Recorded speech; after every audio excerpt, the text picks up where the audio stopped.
What is this stream? Feel better, be. Have a nice dream.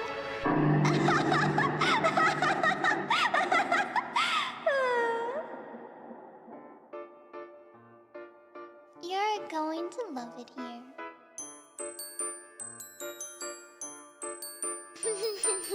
You can trust me, I'm a nurse. Licensed? Anyway. Non-stop Nimi nightmare.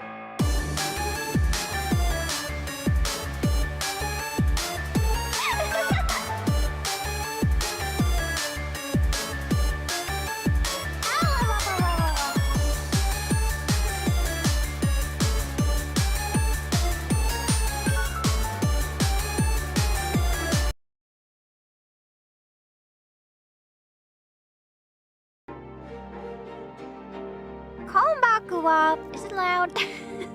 Konbakuwa. Hello, hello. Welcome, welcome. Today was one of those days where I sit for hours, not sure what to play. I think tomorrow I'm gonna do more Skyblock, but I wanted to do something different today. Just something a little different. And when the streamer that I usually steal games from is on vacation, you gotta mine the archives. You gotta go digging in the archives to find something. Oh wait, yeah, it is Monday tomorrow, isn't it? I didn't even realize. It's natural. It feels, it's drawn to me to play Minecraft on a Monday. I did find this from his 4-year-old playthrough. Honestly, I think I watched it 4 years ago. And I wanted to play it. I actually had it on my Steam wishlist for 4 years, I guess. But I've recently bought it in the sale, and I thought we would play it. I don't know, I've been kind of into the medieval, you know, knights and kings and Games of Thrones lately. You yearn for the Skyblock. Swagnum, thank you very much. You love the Game of Thrones arc. I mean, I've always been into medieval fantasy, I guess. I thought I was only into high fantasy, but it turns out I like medium fantasy too. Or maybe even low fantasy. I'm honestly even considering reading, like, historical fiction, which I never thought that would be me. I was learning about the... What are they? The Ptolemies? The Ptolemies of Egypt? Because a video popped up about, parallels... Well, apparently that's what the Targaryens are based on. And then they were discussing the circular nature of the family tree. The Trey video? Yeah, it was. Ptolemies. The family Ouroboros. History is really interesting when you get into the details. I think I don't know. I hated history. I'm sorry. History was my least favorite subject as a kid. I don't know why. And so I thought I was like allergic to it. But maybe, I don't know, maybe I can enjoy history. Maybe. History sucked in school.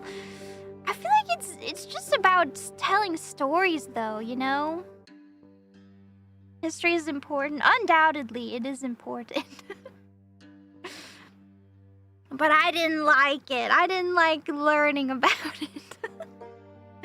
I think for one of my like US history classes that I took in high school, over the summer before the class, the teacher made us read a book about US history. And she was like, pick any book you like. You just have to read it and write me an essay about it or whatever. I don't even think it was an essay. I think it was more like a review. Just write your thoughts about it.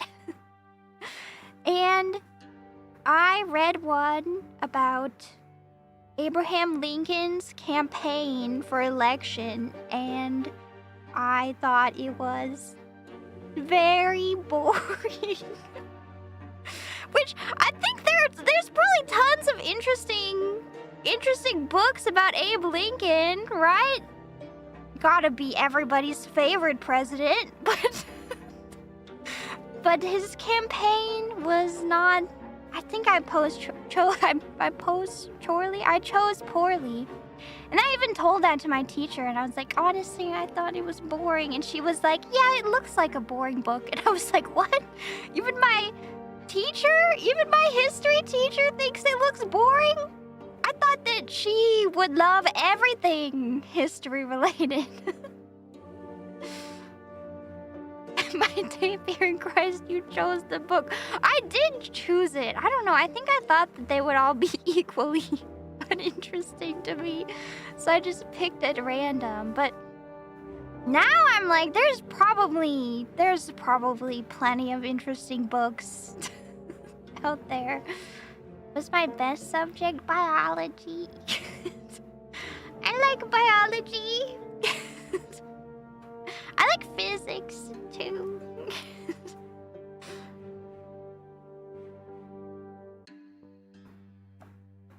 You hated biology? I mean, it's interesting because biology is also a lot of like memorization. Like, I feel like I hated history because it was too much like rote memorization, but biology also involves rote memorization, but it makes more sense. It makes more sense in my head. The actions of humans are confusing.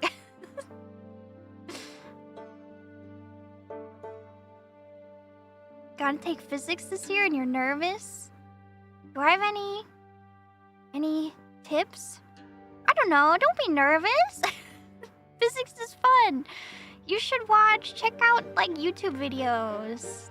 I love me some physics YouTube videos. Watch those cool YouTube videos until you're interested.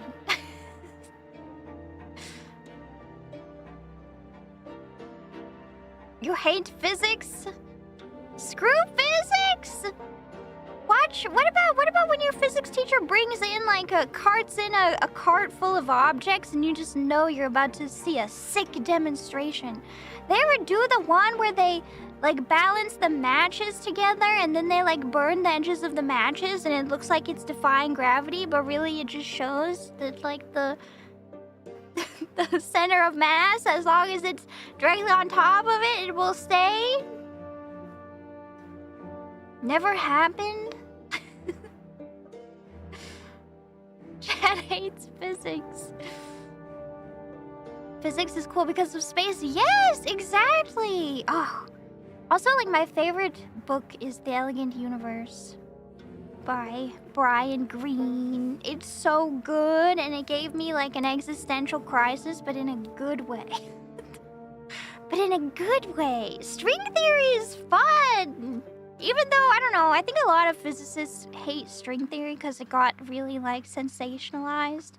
But I like it. I like it as a theory of everything. What did they call it? An M theory?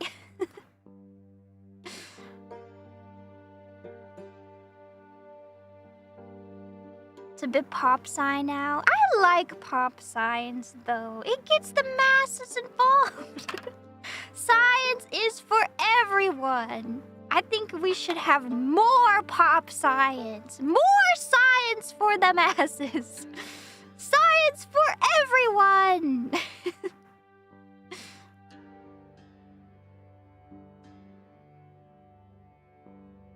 But I do a science experiment. What if every stream is a science experiment? 11 dimensions is too many? No, it's fun. Well, because more than half of them are just balled up in the little Calabi-Yau space, right? In which a string is vibrating, which determines the constants of the universe. Because how else are you supposed to explain the mass of an electron? Why should it be exactly what it is instead of something slightly different? Because of the shape. The shape of the dimensions and the little string vibrating within determines it.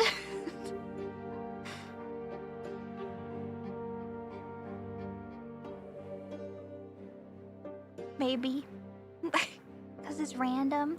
Well, maybe it's because we live in a universe in which life evolved, and because of that, we are already, like, constrained to a certain amount of possibilities, and we cannot judge what all universes could be like because ours is potentially different from the others simply because it has evolved life already. How can we draw conclusions based on one reference point? I don't know. I don't know.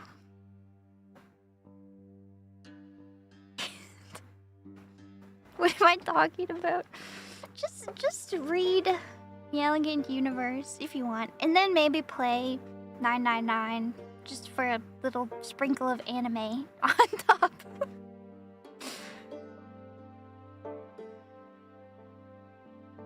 You're too dumb. No, you're not too dumb.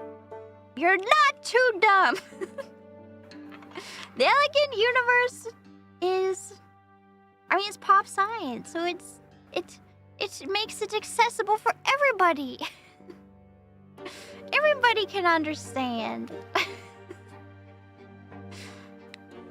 The Elephant Universe. Now that's my kind of universe. It's 999 about string theory.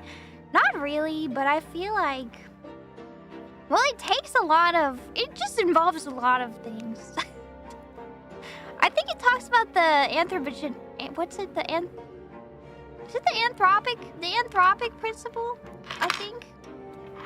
Which is like the fact that we're already in a universe where life evolved means that certain things are the way they are. I don't know how to explain it well. If we look at things and draw conclusions, it's because we're already in a universe where humans can evolve. Anyway, it's my PhD taper. No, I'm the taper who failed to get into a PhD program. Don't forget that. Never forget that. Tapir who got rejected from every grad school.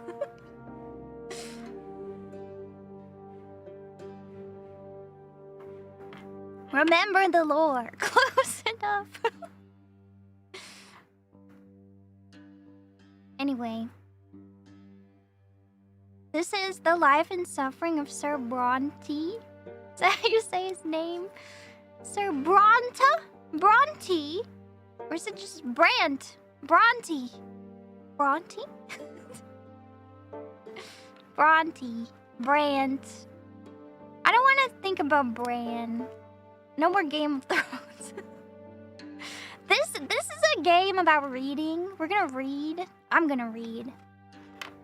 And you're gonna listen. Or not. I can't control you. And then I get to decide the course of his life, and it's a game where your choices matter and determine everything. Brontosaurus. Sir Brontosaurus. Bronte is a very Game of Thrones coded name. I'm gonna pretend that we're living Game of Thrones. We're gonna pretend. Can call him Kevin. I think we can actually name him ourselves. Basically, Slay the Princess. I was thinking about Slay the Princess. When's a new game like Slay the Princess gonna come out? I'm waiting. When's a new once in a generation game like Slay the Princess gonna come out? It's the thing. There are no games like Slay the Princess. Scarlet Hollow Chapter 5 is soonish. Is it? Oh my gosh, I gotta break out my game. I feel like I was doing weird things in my playthrough of Scarlet Hollow. I was foregoing the romance of Scarlet Hollow to hang out with my sad aunt. And honestly, I think that's a valid choice in that game.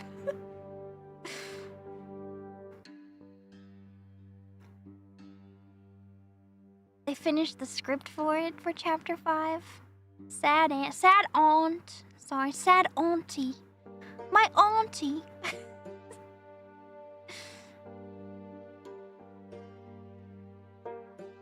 Cousin? Wait, is she are they cousins? Not auntie?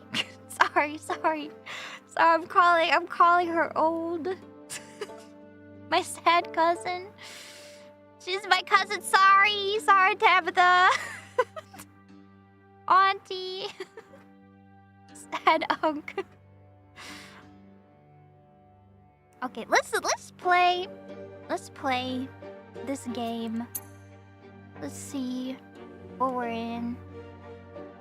Okay, we gotta name ourselves. I think it has to be Sir Nimbert Brante. I think it has to be.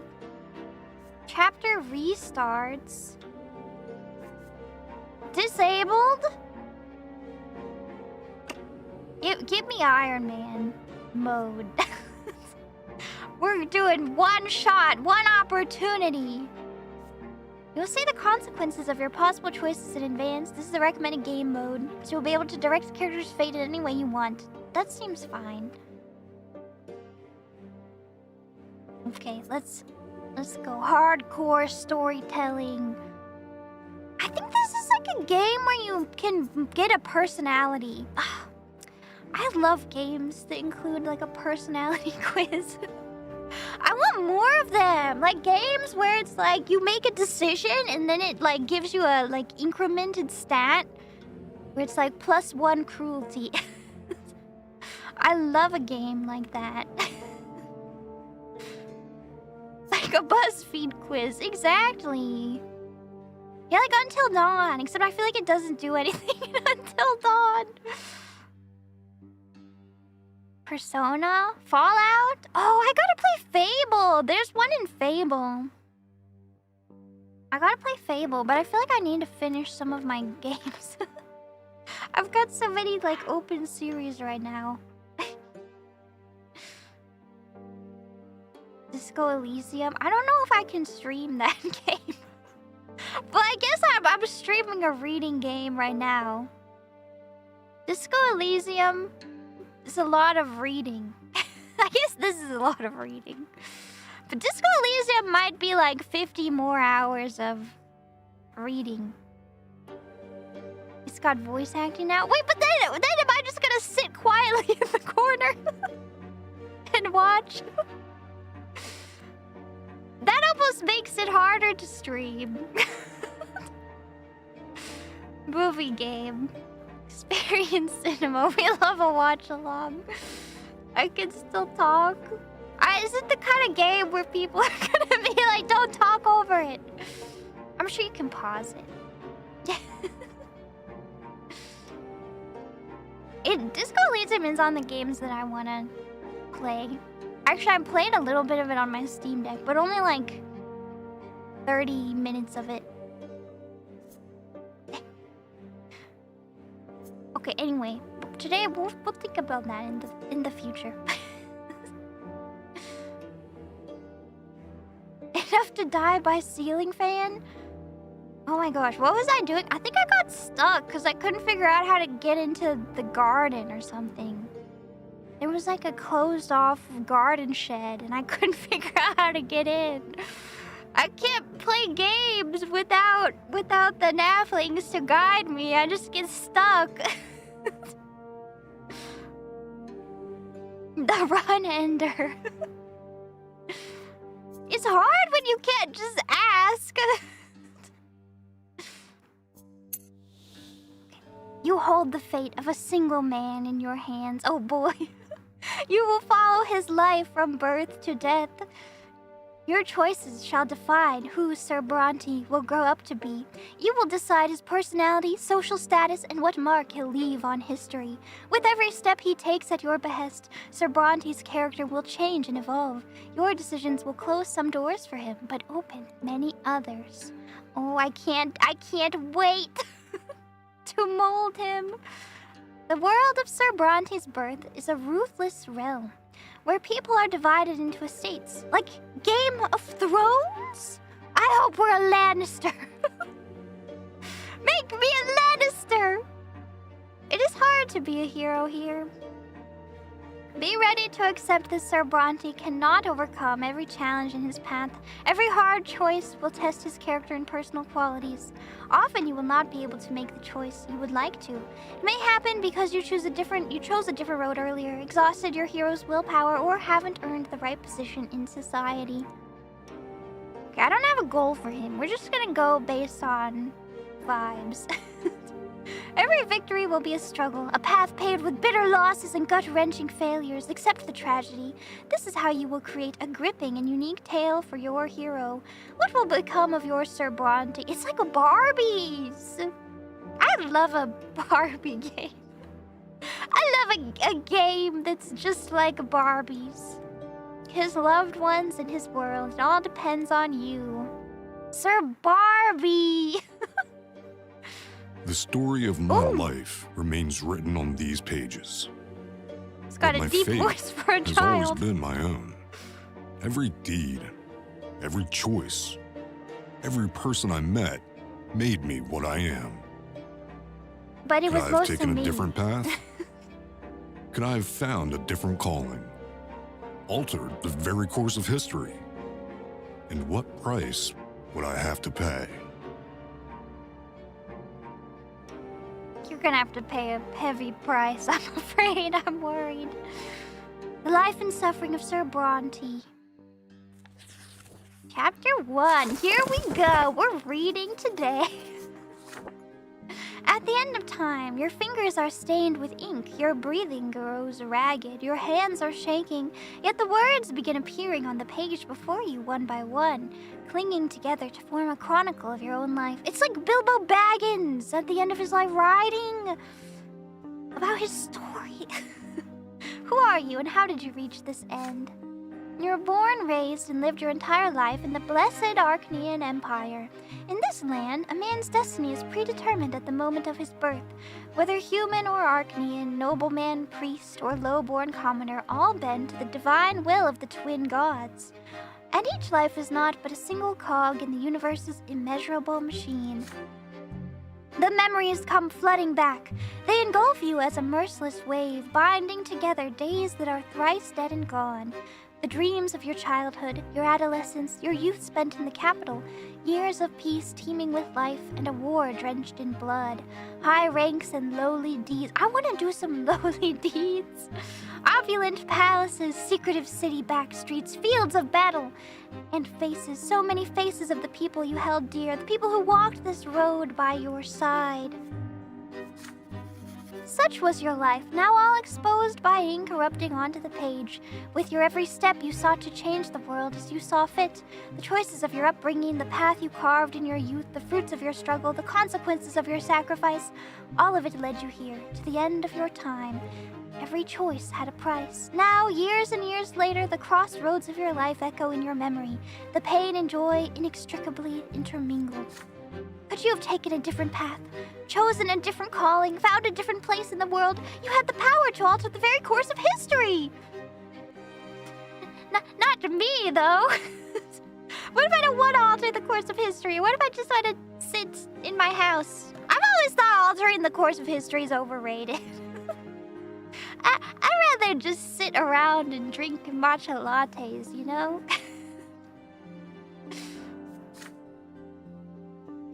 Look at flowers. Now on the verge of death, you struggle with doubt, seeking answers to the last and most crucial question of all.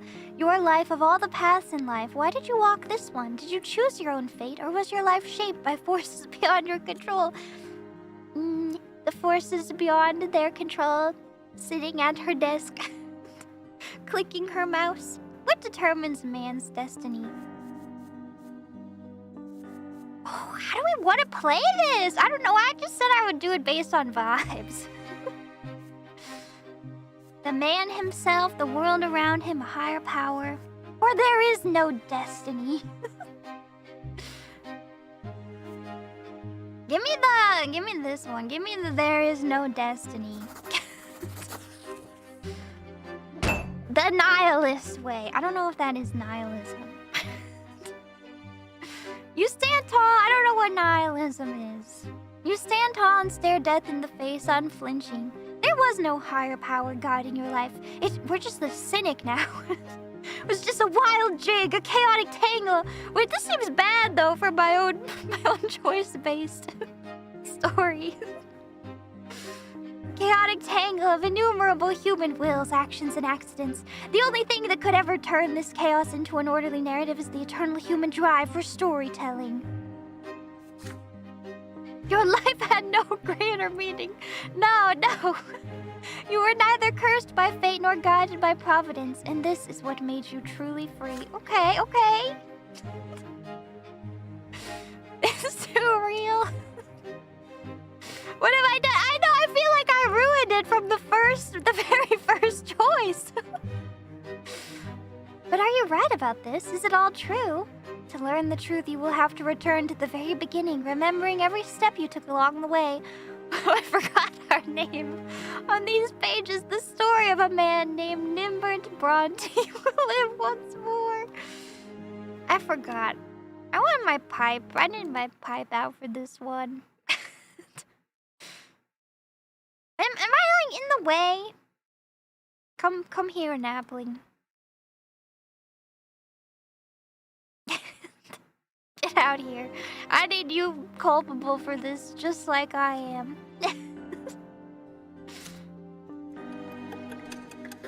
Okay. This is a spoiler. Childhood, adolescence, youth, peacetime, and the revolt. Chapter 1, Childhood. Is it gonna be a happy one?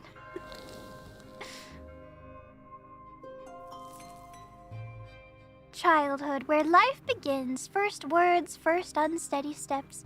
You are but a small child learning about the world in which you were born. To you, everything is new, so baffling and so unforgiving. A long, trying life stretches before you, so many feats and faults, so many fateful choices to come. Yet you are already sowing the seeds of your future self. You are learning to live and survive in this world, looking for a place within it to call your own, choosing your future destiny. Who will you grow up to be? Give me the choice. I'm ready. I'm ready to squish some ants evilly. To set up for the future. In chapters Childhood, Adolescence, and Youth, you will live through your hero's coming of age. This seems important. You will shape the protagonist's personality, his qualities, and relationships. By the end of the prologue, you will determine the estate and future occupation of your hero. Only in adulthood will he start to influence the world around him, and even the ultimate fate of the Empire. Who will Brante grow up to be? It's your call. Okay. I want to be an Uma Musume. Alright, let's get him running then. Let's get him running on the tracks. Events in the personal life of the hero that can happen in this chapter. The fencing lesson. Oh wait, this is like a spoiler. Do I want to see this? I mean, maybe it's important. Suffer your first death. You can be reborn? No spoilers. Maybe there's more than just this. Your personal qualities at this age were spineless and inattentive. Am I in the way? Maybe.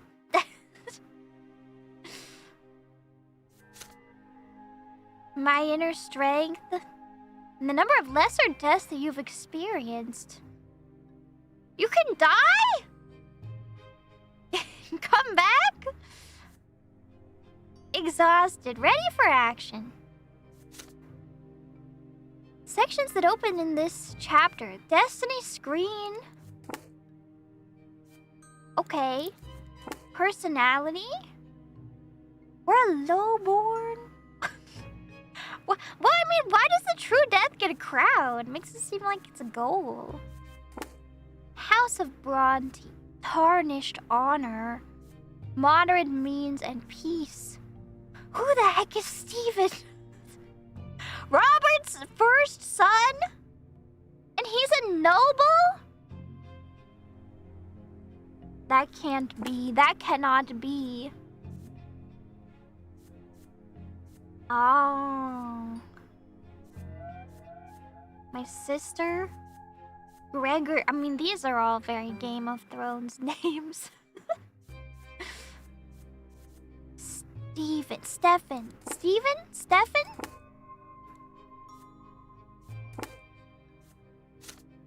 Okay, begin chapter. I'm ready. At first, there was nothing. No time, no sensation. Nothing but darkness and void. But then a will breathed life into nothingness. Matter and spirit were set in motion. History began its march. It was your turn to enter this world, baby. Your first memory, you are lying on your back, blinded by a bright white light. You are not alone. Above you tower the colossal figures of those who created you. Mom? Dad? You are part of them, and they are a part of you. Between you and them is an inexplicable connection, a strong, unbreakable link. They will always watch over you, guard you, and protect you. It hurts to breathe. You let out the pain in the form of a desperate scream. Does it really hurt to breathe? Do we only not know that it hurts because we've been used to it our whole lives?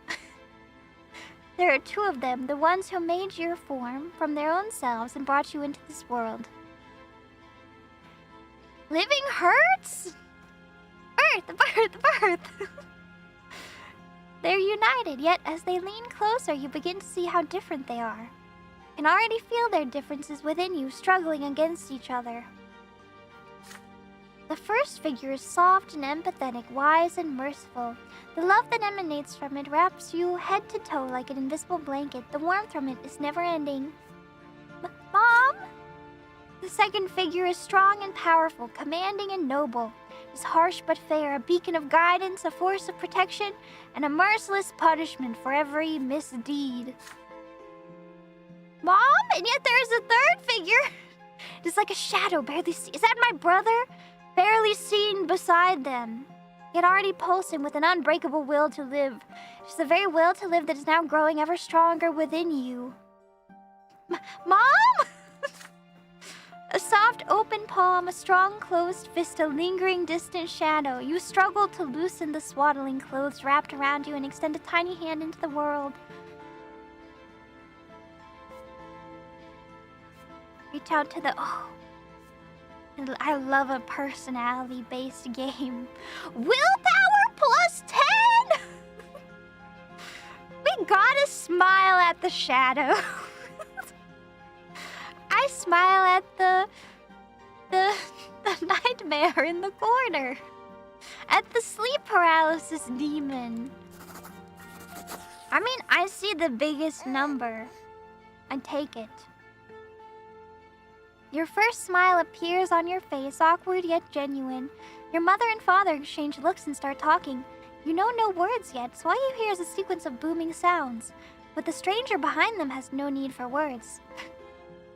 The stranger's look is all it takes for you to feel the will to live and act that now burns within you. Is this my brother, or is this actually like a shadow demon lurking behind my parents? Maybe both. The shadow brings a finger to its lips as if to say, there, baby, don't cry. This is our secret now, and then the shadow melts into the light. Oh.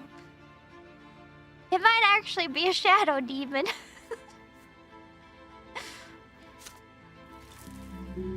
That's good, though. That's cool.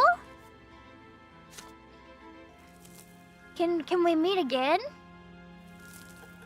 I would like to see again.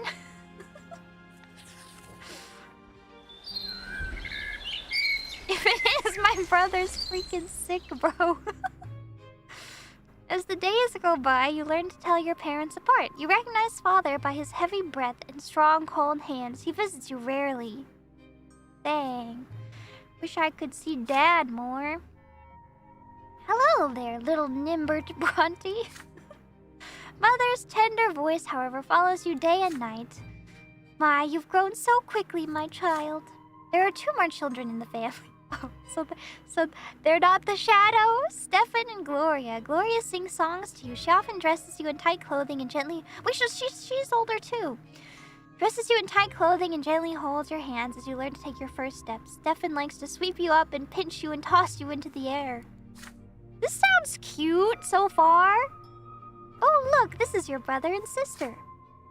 Yeah, you're my little brother. We're gonna play together, but I'll always be in charge because you were born a commoner. We'll see about that, Stefan. I've watched Game of Thrones. I know what happens. Oh my gosh, we can go Ramsay Bolton build. Possibly the worst build imaginable. Be quiet, you. He doesn't understand yet. Come on, baby Nimbert. Let's go play in the yard. It's hot outside. You grip your brother's hand with one hand and your sister's with the birds. They're so loud. That one goes out to all the cats watching. And your sister's with another as they help you walk down the giant stone stairs. Then you sit on the ground and start exploring the sparse blades of grass with your fingers. It tickles. In the sky, far above and away from you is a gigantic pillar, a perfectly straight stick made of light. I hate the light, though. I want to go into the darkness. It is so bright it hurts to look at. Why are you staring at the shining pillar? It's not going anywhere, you know. Oh my gosh, there's so much to learn when you're a baby. I didn't even know what a shining pillar is. I'm just a stupid baby. Hey, I want to play hide and seek. He's just a little baby. How's he gonna play? Then you hide him. I'm gonna die, and I'll try to find both of you. Don't hide me. You have no idea what they're talking about, but you support them with happy cooing. This is strange, but so exciting. Stefan and Gloria glance at each other. Then your brother walks to a big tree, closes his eyes, and starts shouting something. Gloria takes your hand and walks you through the yard. Your sister takes you behind some... I'm scared. Behind some thick bushes by a tall wall. The light from that light stick on the horizon barely reaches here. You can't see home from this place. The ground is crawling with tiny black bugs. Gloria sits you down on the ground and puts a finger to her mouth for some reason. And then she's gone. This is horrible. You can no longer hear Steven's voice. Gloria is nowhere to be seen. You feel colder. The bugs are no fun to play with. You've been sitting here for a long time, completely alone. Nobody checks on you. Did they forget about you? Did they abandon you? Oh, willpower plus 10? Determination plus 1 or perception plus 1? Maybe it's not good to just go by the stats. Gonna be a willpower god. What was willpower for again? I don't know. Doing stuff.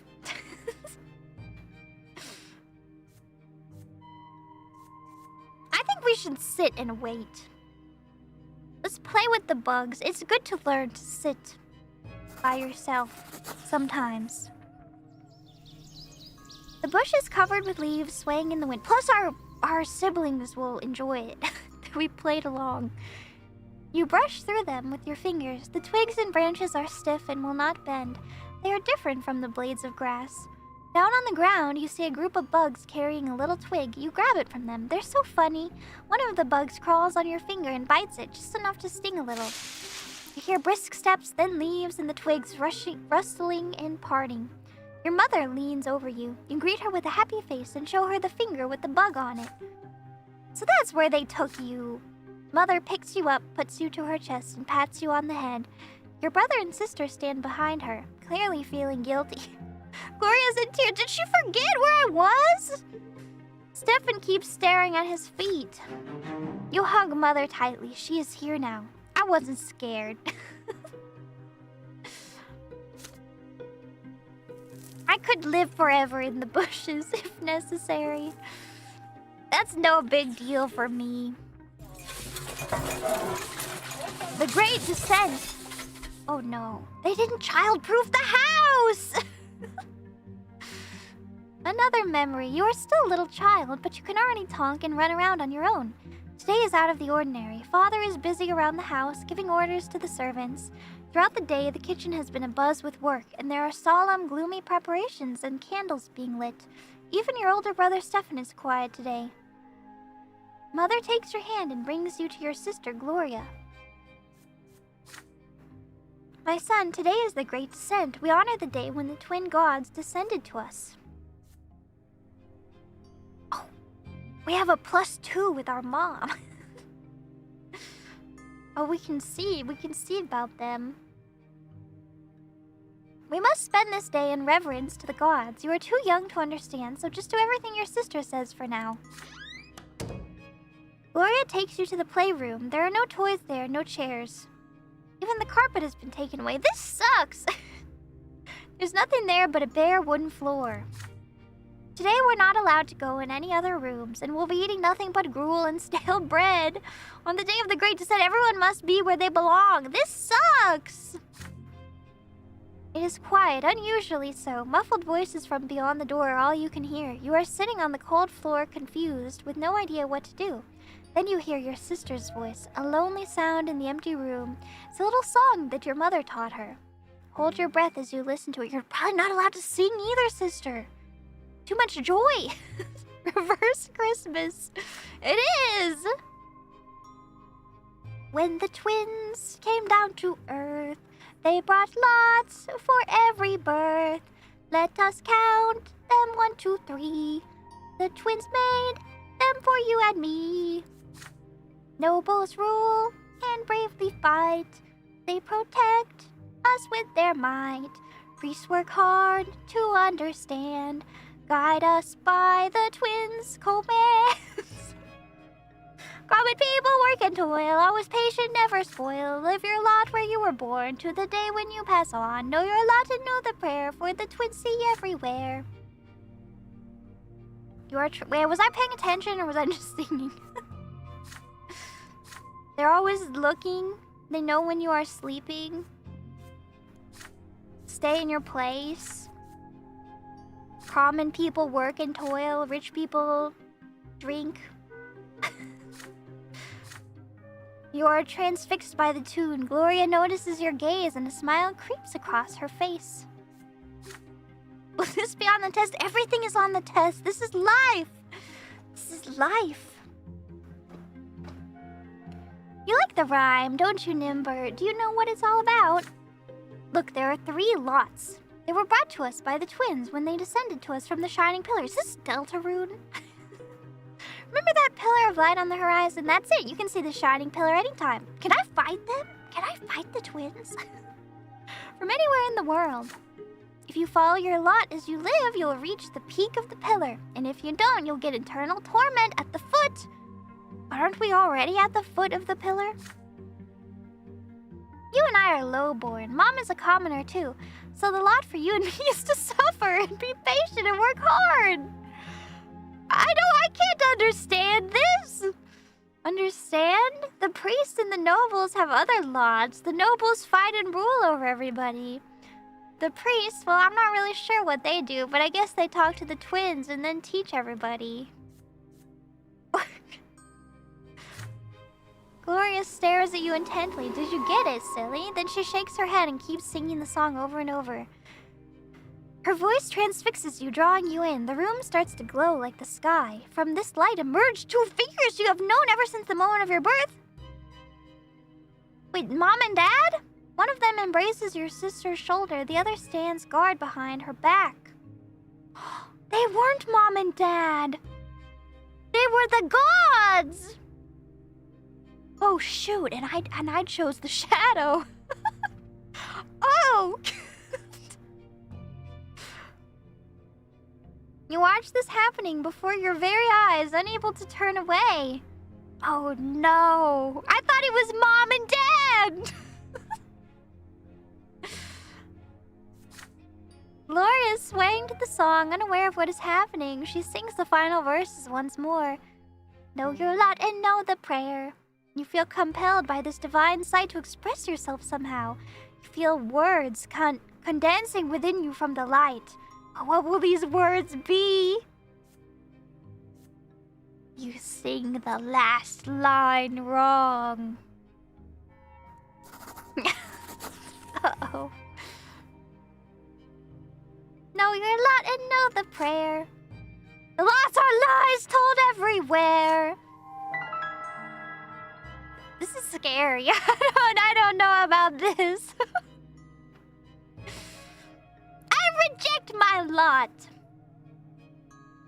You shout these words, but you have no idea how they came to you. Yeah, aren't I 2 years old?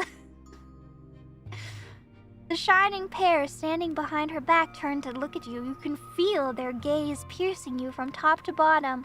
When the moment passes, they melt into the dim light coming from the window. Now Gloria is staring at you. You see disappointment in her eyes. Nimbird! That's not the way the song ends. Why did you ruin it? You shrug, quite pleased with your cleverness. We're making it out of spineless. That should be my goal, to no longer be spineless by the end. You're starting to understand more and more of what the adults say. Your family is an unusual one. Your father is a nobleman, but not by birth. His title is earned through great service. But your mother is a low-born woman, a commoner. Because of this, you were born a commoner, but father says you may yet come into nobility. You learn to read at an early age. Together with mother, you read and learn by heart the many poems about the divine twins, the twin gods who reside upon the shining pillar. Mother calls these poems prayers. Again and again you try to discern the shape of the gods in the strip of holy light that shines upon the city, or upon in the sky all day and night, but the light is too blinding to gaze upon. We're gonna go blind, staring at the light. The greatest joy of all is when the stairs are no longer an insurmountable obstacle. Now you can climb and even jump from step to step. Father urges you to be more careful and avoid climbing too high. But even though you keep falling, you never stop being curious about the world around you. Your older brother, Stefan, now spends less and less time playing with Gloria and you. Playing with commoners is beneath a nobleman to be, he says. So Gloria calls him names and Stefan pulls her pigtails. One fine evening, Father gathers you all in the sitting room with an announcement. You will have another little brother or sister soon. Birth! Gloria asks him to bring home a little sister. Another brother would be too much. Stefan gets frustrated. There are too many little siblings getting in the way as it is. Soon you will be an older brother too, and it doesn't really matter who the youngest will be, a boy or a girl. You will love them the most. Sorry, Gloria. I've already decided. I will love my youngest sibling the best. When Father comes back from his trips, he reads his adult books aloud for you. You find those stories of war, generals, and rebellions quite enchanting, and Father approves of your fascination. Study hard, and maybe one day you'll become a noble of the mantle and earn your sword. But first, you need to grow up. Growing up, the concept is as terrifying as it is alluring. That's true. It is terrifying. You keep staring at the carpet under your feet. You are both ashamed and proud, and it feels odd. A scratch on your head stings a little. Stefan is standing next to you, sniffling from pain. Did I beat him up? Your brother was training in the yard with a wooden sword. You wanted to play with him, but he ended up getting angry and throwing the sword at you. The stick hit you in the shoulder. You picked it up and hit him with it. Let's go. You see Mother's shoes walking to and fro on the carpet. You do not want to look up. You would rather not see her angry. She is not as gentle to you these days. Why did you hurt Stefan Nimbert? Because he deserved it. You stammer out an explanation. He hit you first. You just hit him back. How dare he pester me like that? When I grow up, I'm gonna hit you with a real sword. Mother shushes you both and speaks to you again. Her voice is stern, and yet you can still feel her concern for you. Even if Stefan hits you, you cannot hit him back. You are my son, and I was born a commoner. Our lot is to suffer. This sucks. Is that really all there is? We just have to suffer? Can we pick some new gods? I don't like these ones. Can we get a new pillar of holy light? But your brother was born from a noble father and a noble mother. His sacrament is coming soon, and then he'll rule over the likes of us. If you hurt a noble, you must be punished. That is your lot. And the sooner you learn it, the better off our entire family will be. Now Stefan looks at you in triumph. You look up at Mother in fear, not sure what to do now. Oh, we can accept our punishment. Just 'cause we can, though. And it will go willpower -5? I don't think so. I deny my guilt. I did nothing wrong. You break out of Mother's arms and start screaming. You're innocent, you cry, and if he hits you, you'll hit him back. All fear and shame are gone. You stand up straight and stare defiantly into Mother's eyes. Her expression grows bitter. She catches you by the collar of your shirt and drags you down the stairs. I'm doing this for your own good. Ah! Do not defy me, Nimbird. You're born a commoner, my son. Power and will is not your lot. This is Stefan's lot. He'll become a noble soon. Life for you and me is humility and suffering. You have to accept it. Mother, no! You are flogged in front of your entire family. The pain burns on your skin again and again. You clench your teeth and hold back the tears. This is the only way you can prove that you are your brother's equal. It's the only way you can prove that one day you will have the right to rule and fight. Oh, goodness. I know I'm only 3! What the heck? I guess it's in the title, isn't it? We're suffering. We're suffering. Where's my shadow? Where's the shadow that was supposed to watch over me from birth? Mother mostly stays in her chambers now. With each passing day, she grows heavier and her features get rounder. Birth. It gets difficult for her to walk, but she still smiles all the time. Wait, she's gonna die in childbirth, isn't she? I feel like I've seen this one before. One day she takes your hands and puts them on her big belly and you feel a movement deep inside her. You will have another brother or sister soon. Gloria takes you on walks to the yard now. You explore the yard together under the evening lights of the pillar, and she sings you songs and tells you amazing stories. Hey Nimbert, do you want to hear a rhyme? I wrote it myself. There's even a bit about you, but don't tell anyone, okay? I like Gloria. Gloria's sweet. Writing poems and songs is only for nobles. If Mommy hears about it, I'll get flogged. Remember how you got flogged for hitting Stefan? Our judge is my second father. In the past, I had another. Mother says the twins are great, says we should not fight our fate. Brother loves to jump around. Please don't fall down on the ground. See, I wrote a little rhyme. Please don't tell me that it's mine. Okay, but you're really identifying yourself. Here, Gloria, you might want to pick a less personal subject next time if you want to deny that you wrote it. But today your sister is nowhere to be seen. She promised to take you to the old pond and show you the red frogs who live there. Then she vanished. Oh no. The servants join you in your search. Even Mother leaves her chambers when she hears the commotion. Finally, you find Gloria in the far corner of the garden. She is holding a quill and sheets of paper covered in poetry. I'll defend you, my sister! Mother becomes angry the moment she sees it. She looks through the poetry and her face grows dark with rage. Gloria is standing before her, writing, wringing her hands and looking for an opportunity to run, but there seems to be no escape. I need to stand up for her. What is this nonsense, Gloria? We talked about this. You were told to take care of your little brother. You are absolutely not allowed to entertain yourself with this writing. I can decide that for myself, Mom. No, you cannot. It has already been decided by the gods. And he's not a little brother anymore. He doesn't need a name. I'm not a little brother anymore. I didn't know it works like that. And I need some time alone to think for myself. I'm not hurting anyone. You are a commoner and a future wife. It's time you learned how to properly care for children. Had your disgraceful former father kept me in his house, you could have been born a noble. But that is not our fate, and you are absolutely forbidden from even ever spoiling paper and wasting ink again.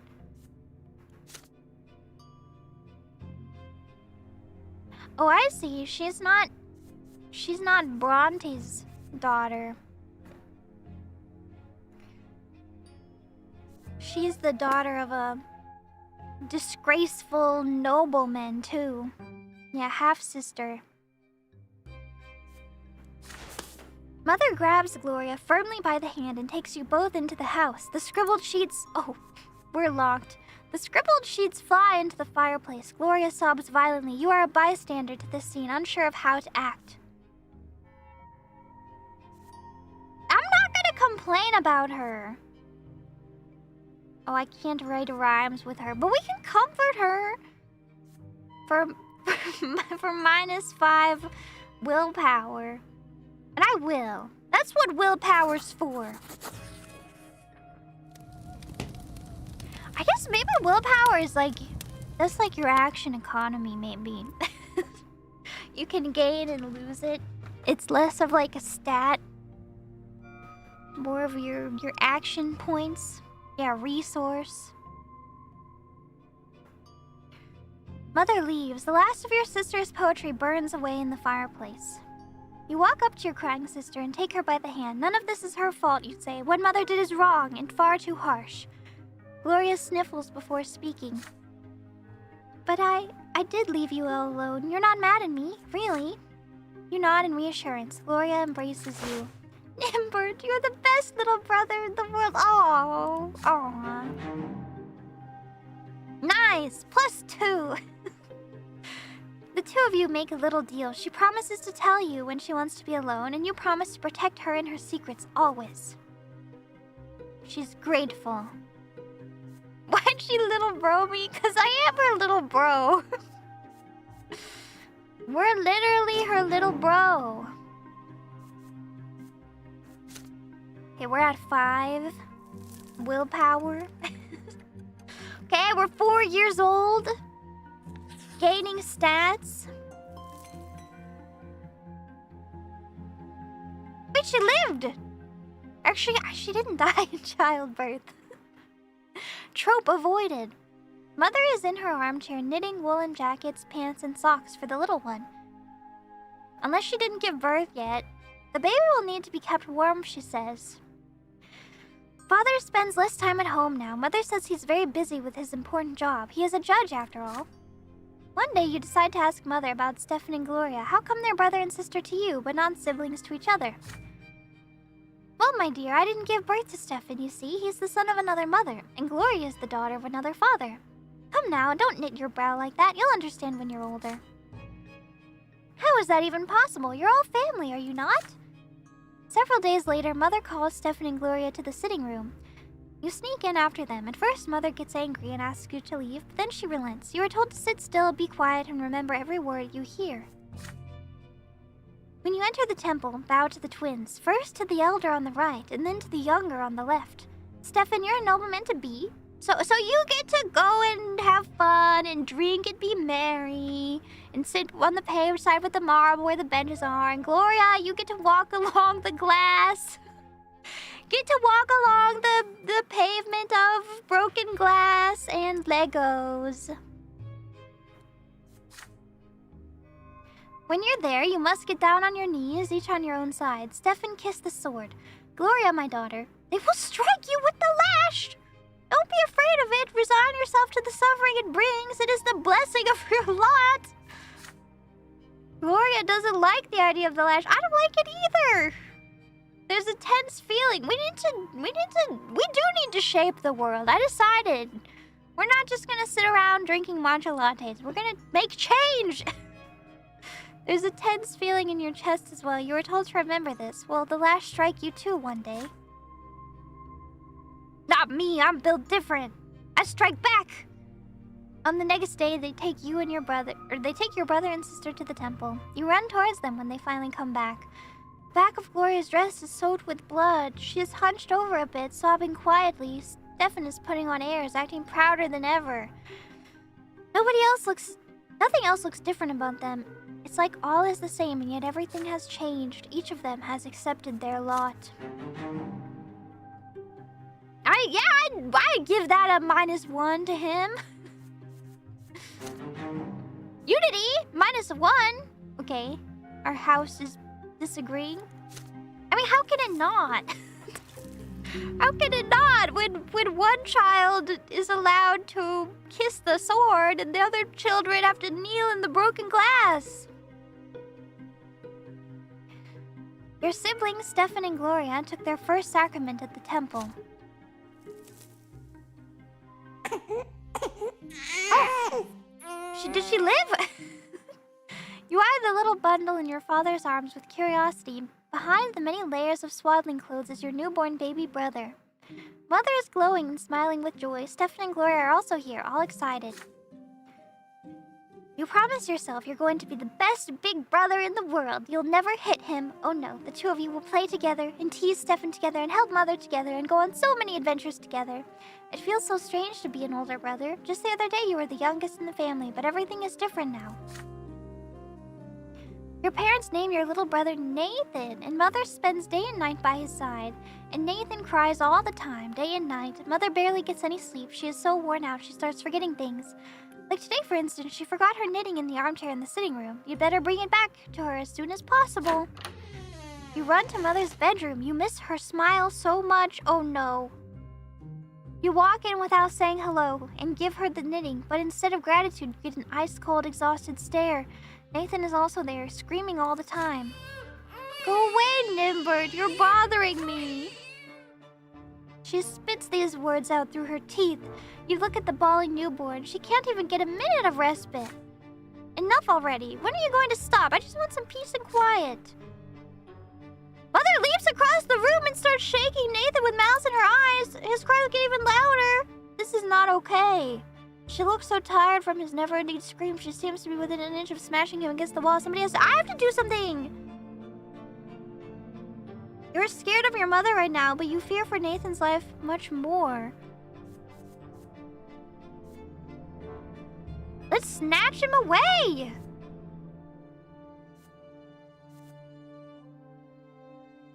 We ought to protect him. Though +1 determination seems good too.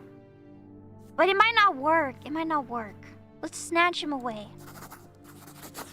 I need willpower though. You leap at your mother and demand she give you Nathan. She freezes when she hears the words. You snatch your little brother out of her arms. She chokes with rage and falls on the bed screaming. You run away to the playroom. Your baby brother is heavy in your arms. He sniffles. You sway him gently like Mother did and quietly sing him a lullaby about the twins. Nathan calms down. Soon he closes his eyes. You put the newborn on your bed and swear on your life that no one will ever hurt him when you're around. My son now! My son now! You hear heavy footsteps in the hallway. Father enters the playroom. He looks at you, then at Nathan, somewhat confused. You did something bigger than you today, son. It is a noble deed to protect your family, but you should have come to me.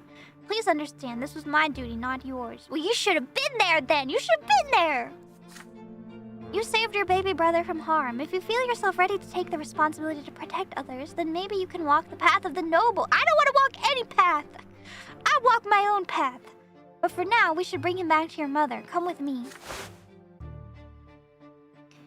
He picks Nathan up. Your brother is fast asleep, breathing quietly. The three of you return to Mother's bedroom. Father puts Nathan back in the crib. Mother is no longer screaming. She embraces you. Gotta get her some therapy or something. Please forgive me. The twins know I was out of my mind. Please don't be angry with me.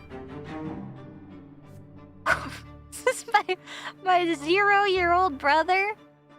My newborn brother?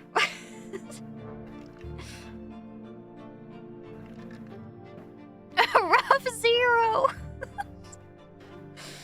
They grow up so fast. He looks like a little emo child. An odd child. He has been secretive and aloof since he was a little boy. He's inept, constantly ill and crying, always in need of care and protection. I'll protect him. Started reading sacred texts at a very young age. We're getting our allies together. Alright, there he is. Started reading at 0. Very precocious child. Assembling a team, that's right. You wake up to Father's touch on your shoulder. He's finally back home after a long trip. Nimbert, today is your special day, the day when you begin your studies. Now teachers will be coming to our home to teach you, and you must do everything they say. Be diligent in your studies, and you will grow closer to the nobleman's lot. And since you must remember this day, a present is in order. Lydia, get our little schoolboy dressed. I'm taking him to the market district. Yippee! Shopping with Father! Stefan wants to come with you too, but Father shushes him sternly. This is your day. Your elder brother is hurt to hear this, but stays quiet. An open carriage takes the two of you through the dusty, noisy city streets, a pleasant wind tussling your hair. Your city is called Anizot. That you already know. It is one of the largest cities in the entire empire. There is a big shadow on the street. It comes from the white foliage of an enormous tree that spreads its branches all above the city. My son, did you know that the silver tree grew from the blood of our God's own disciples? It has been growing here for hundreds of years, right in our city. It cannot be damaged or burned. Not even the clergy know why. The shadow man? Shadow tree man? The carriage comes to a halt by a small shop next to a city square. You run there and freeze by the stalls in excitement. The shop is packed with dolls and figurines and toys. You've never seen so many at once before. Have you chosen your present yet? Father asks. You have. You want the Holy Order? I don't want the Holy Order set. Which includes several figurines of the Empire's greatest warriors of all time. You rattle off everything you know about the Holy Order. They are the ones who aided the Emperor's own forces in seizing the province of Magra and storming our city. That's how we joined the Empire. Father nods in approval. I want a Labubu, Father. Daddy, I want a Labubu. Very well, war isn't your lot for now, but maybe these toy soldiers will teach you to think like a general. We will lead them into battle and study military strategy. Go ahead, take your present. Zone 80% speedrun. The boo-boos are not your lot. The boo-boos are for nobles only. Having said this, Father turns away to examine the books. You run to the box of toy soldiers, delirious with excitement. But there is a fancy-dressed boy in your way. He is about to take your warriors for himself. He elbows you aside and reaches for the box. Anger overcomes you and you push him from behind. Your opponent falls to the floor.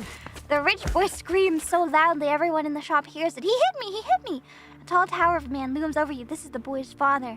But then you feel your own father's hands on your shoulders. What happened? You press against Father, your mind more at ease now. He will protect you. Yes, you shoved the boy to the floor in front of everyone, but he tried to take your present for himself. Father turns you around to face him when he hears those words.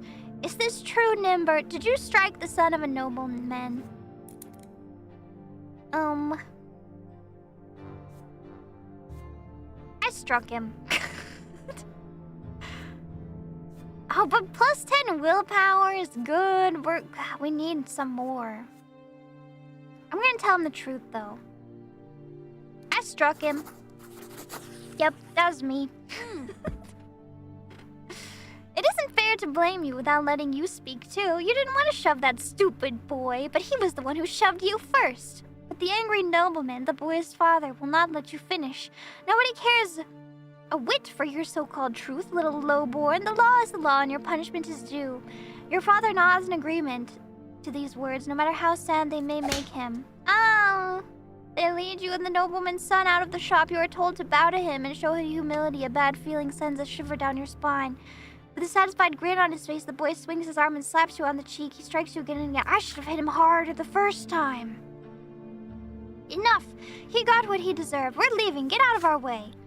Your head is swimming from the heavy blows. You return to your senses back in your bed with servants treating your face. Father stays by your side all day. We're getting there. We're no longer spineless. The morning after, you find a little box on your bed with the 10 soldiers of the Holy Orders inside. You paid dearly for your stubbornness. Going the Ned Stark route. Oh no. That's not a good route in a universe like this. That only works in the Lord of the Rings type world. Today, Father ordered the dinner table to be brought out into the yard. We're having a picnic! For the first time in months, he's home, outside of the confines of his always locked study. He spends the entire day playing with Nathan and you. Where's my sister? Where's Gloria? Discussing various matters with Stefan, now an adolescent, and walking in the garden. And now at dinner under the open sky. Your entire family gathers together with Father at the head of the table smiling. He asks each of you about your studies. Nathan climbs up on his knee and recites a counting rhyme in a funny sing-song voice. Stefan mentions that his fencing teacher praised his accomplishments. He rises from the table together with Father to show his skill in a practice duel. Next comes Gloria's turn. She stands on her chair and recites a lengthy prayer by heart. Mother showers her sister with praise. Father chuckles quietly, hiding a smile in his mustache. A wholesome scene for once. When your turn comes, you recite all the ranks in the Legion, from common soldier to high commander. Stefan listens to you with a skeptical look on his face. What about Dad? What does Dad say? Does he say, "Good job, son, I'm proud of you, son"? Night slowly falls, but the servants ensure that the yard is well illuminated. You don't feel cold in the dusk tonight. Feels good, yet so important. All of you are finally together, sitting at the same table. No fighting, just smiles. No arguing, just pleasant small talk. Then a servant approaches Father with a letter in his hand. He reads it in the dim light, and each line gradually washes the smile off Father's face until only a stone-cold mask remains. Mother looks at Father with an unspoken question in her eyes. Gregor Brante is coming back to Anizot. He's the head of our family, my father. I don't trust anybody named Gregor. Your grandfather Gregor Brante returned to the family home from the capital. What the hell is that right? No! Ever since the news of Grandfather's impending arrival, there's not been a single day when the house has not been cleaned or decorated. Your parents anxiously make sure everything is in order. They tell you to wash your face and hands after walks, and scold you for leaving books on the floor. They tell Gloria she will be flogged if she's ever seen hiding in the attic. They make Stefan stay in his room. Even baby Nathan gets in trouble. Everyone is on edge.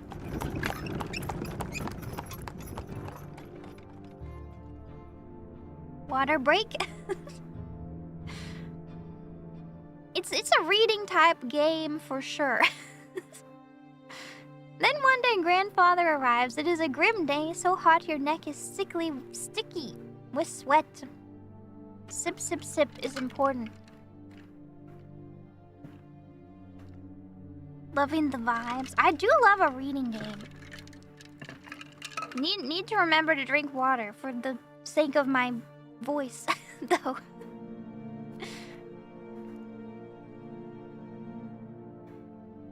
Don't sip his sweat, ew! Ew! Father, Mother, Stefan, Gloria, you, and Nathan, the entire Brante family stands on the porch in front of the house. The house servants lined up behind you.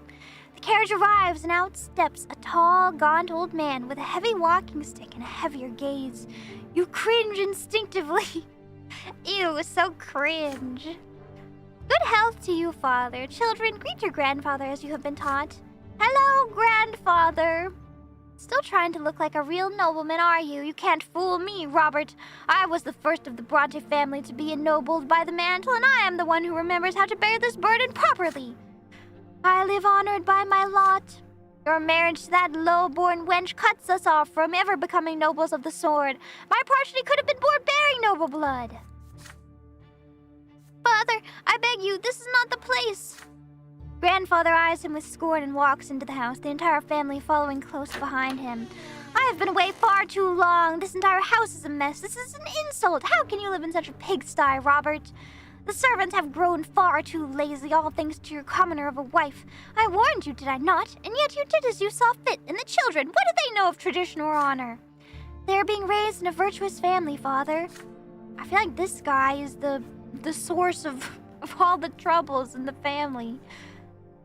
A senior judge, he was the first person to get an education and achieve his noble title. A fierce defender of the ancient order.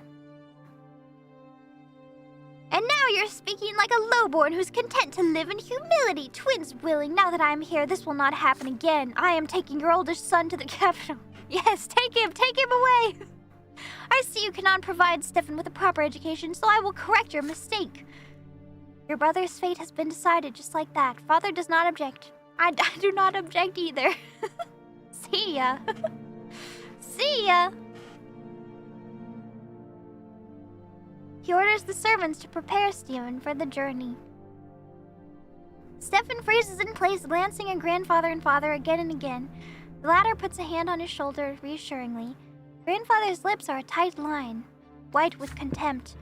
The house is examined, room after room. Everything oh my gosh, it's just like in The Sims 2 when you have the headmaster come over to inspect your house. To see if you can get your kid into private school. Everything grandfather sees is showered with scorn. He scoffs at a crease on a blanket in Nathan's crib in Mother's bedroom. He mocks Gloria's knitting in her room. The door to your room is next. What is this, Robert? Tin soldiers in your younger son's room? He was born a commoner. I won't have him daydreaming of battle. Grandfather seizes the box containing the 10 warriors of the Holy Order. Your father stays silent. I'm out of willpower. Oh wait, maybe I don't have enough stats. Oh god, wait, I'm just seeing the only options I have. Anger and fear boil within you. This is your big present from the first day of your studies. It means so much to you, but what if he's right? What if you need to prove you're right to command toy soldiers first? Grandfather shakes his head in disapproval and shoves the toy box into the roaring fireplace. If you wait too long, they will melt in the flames. What do we need for this? We need determination 4. For this one, we need perception 4.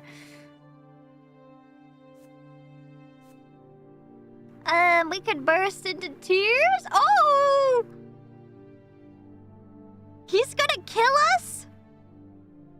If we do that? Toss Grandpa into the fire? Deaths +1?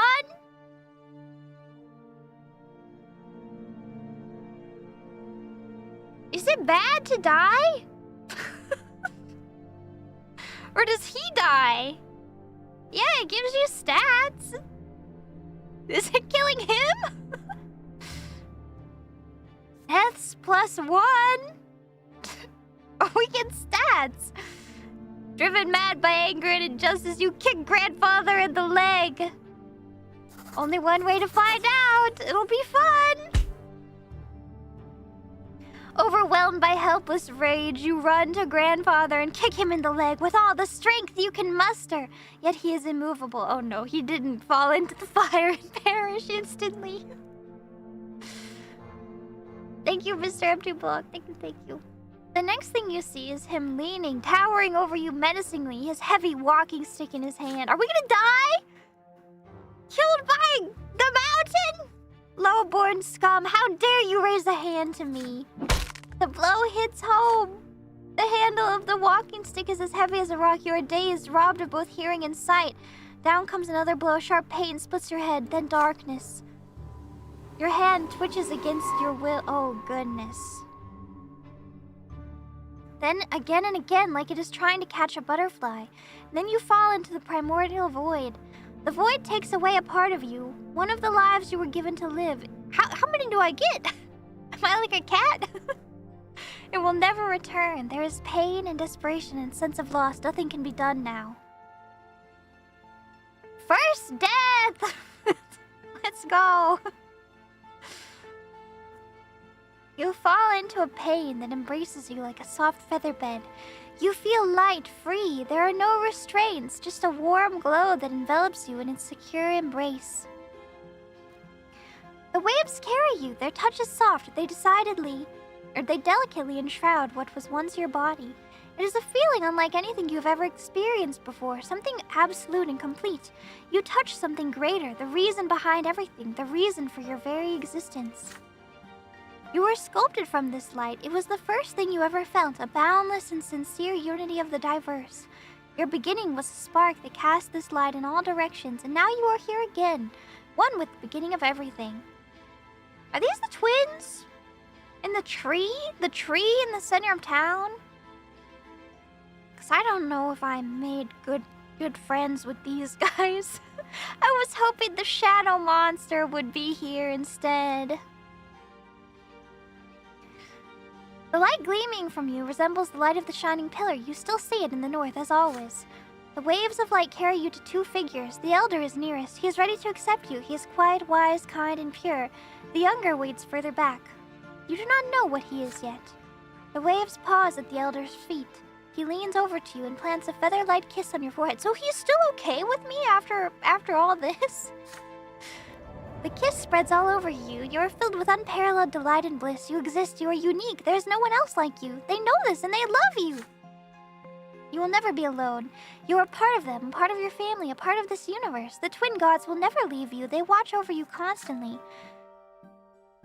The elder softly touches you. They should, like, spare some of this tenderness in the real world, too. The elder softly, instead of making us walk along the broken glass floor and get lashed, you know? The elder softly touches you as you lie spread out amongst the waves, sending you further down the torrent of light. You float on to the top of the silver tree's spreading crown. The closer you get to the silver tree, the heavier you become. The waves draw you down along its trunk, but you do not wish to part with the warmth and the softness, with the love. You turn around. The elder is still watching you. He nods. All is as it should be. Go. Your time has not yet come. You must return to the world now. As you tumble down toward your body, you comprehend the true meaning of your lesser death and the divine love that has been revealed to you. Love exists not only in the hereafter. It is present in the entire design of the twins. That is the origin of all life in this world. What is the manifestation of this love in your mortal life? What is the manifestation of this love in your mortal life? You do not find the answer that you speak, Osara. Behind my head it says cause, and this is yourself.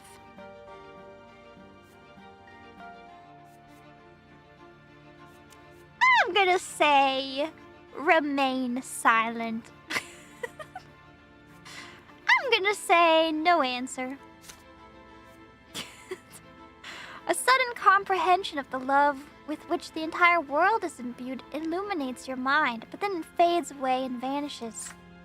You regain the sensation of your flesh. It is heavy and unwieldy. It lacks that lightness, that light. It is a burden. It is smothering you.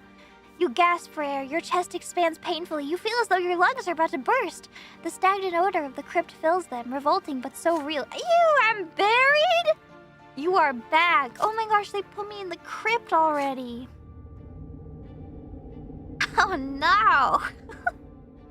Are they even gonna accept me? Yeah, they're gonna think I'm a zombie. They're gonna think I'm a monkey's paw situation. Then you smell a sickly, moist smell. You feel dampness all around you. You come back to your senses in that gloom of the family crypt, lying flat on a stone slab. How am I doing? I died. I died once. We get 4. Occupation growing up. When did I get perception 2? Did I start with it? I must have. Determination 4, I like. I feel pretty good about that. For being a child. Your parents are on their way to the crypt right now. Oh, was it when I comforted Gloria? Oh, and from hide and seek. Okay, I'm doing good, I think. You hear their muffled voices. They are arguing, and against all rules, Mother will not agree with Father. Why would Sir Gregor do this? He just took one of our child's lives. For real! Isn't this illegal? It should be. Lydia, my father is our family's head, and the boy raised a hand to them. Actually, was a foot. There was nothing we could do, and Father did admit that he was too hard on him. That doesn't make it okay. Can't just oops it off. Please do not anger Sir Gregor. You need to accept this. It will never happen to any of our children ever again. Their voices grow quiet as they lean over you. You lean on your elbows to try and get up from the stone. Mother gingerly wraps her cloak over your naked body as you shiver from the cold. My son, your first death came far too soon. So this is just like a thing, I guess. In this universe, it's not just me. I know it may be difficult to realize what happened. It seems like they shouldn't have put me in the crypt then. They should have kept me, I don't know, in my bed. But know this, the twin gods are ever merciful. You are a child, and your time to leave for the hereafter has not yet come. You will be returned here by the gods, twice more. But do not tempt fate again, and never ever defy those who can easily take your life. Nimbert, you have angered your grandfather greatly. Do not stand in Sir Gregor's way ever again. We'll see about that. And he will never hurt you again. Ah, that's right. I believe that part. For now, just stay away from him. Until I grow strong enough to kill him myself. Father stays a step away from you, not saying a word. When Mother finishes talking, he picks you up and carries you outside. Together, your parents take you from the family crypt. On your way out of the crypt, you take a moment to touch your head. It is perfectly fine. There is no sign of the blow. Back home, Grandfather is still walking through the house, examining the rooms. You can see that Stefan and Gloria are disturbed by what happened. Nathan starts crying when he sees you. The playroom still reeks of burnt paint. Oh, distaste! There is something new about you. A pitch-black stripe on your left arm. It looks like a strange bit of dirt at first, but it will not wash off. It will be like that forever, Mother explains. That is all she will say of it. I am becoming the shadow demon. I'm feeling good. We got the stats. Worth it, worth it. Event has happened. We've almost made it out of childhood, right? Oh, conditions met. Father's sword, determination greater than 4. I'm ready. When Father is not working long hours, you often see him, spending long stretches of time in the backyard practicing his fencing. You are allowed to watch, but that is it. You are forbidden from touching the sword, let alone actually learning how to fight with it. It is a new day today, and Father has been busy in his studies since early morning. Mother took Gloria and Nathan to the shops. Your studies are done for today. The house is empty. You spot Father's sword hanging by the yard door. He must have left it there by accident after a training session. You deliberated first, then grabbed the sword with resolve and ran outside. At last you have a chance to see it up close. We're gonna ruin his sword. Let's start smacking it against a tree. It is a small sword used for dueling, heavy and devoid of any ornamentation. You recall that it was made specifically for him. The weapon is difficult to handle. Its heft makes the palm of your hand shake. As you get used to it, you try your best to imitate Father's feints. Your technique leaves much to be desired, but at least it's something. You imagine yourself fighting for the family's honor as the thin blade slices through the air. Uh-oh. Never feel good when the blood splatters show up. But you swing too far back. The blade nicks your shoulder and cuts through your shirt, staining the fabric crimson. The sword falls to the ground with a dull clang. You try to apply pressure to the wound to make it stop bleeding, but all you do is make the blood flow faster.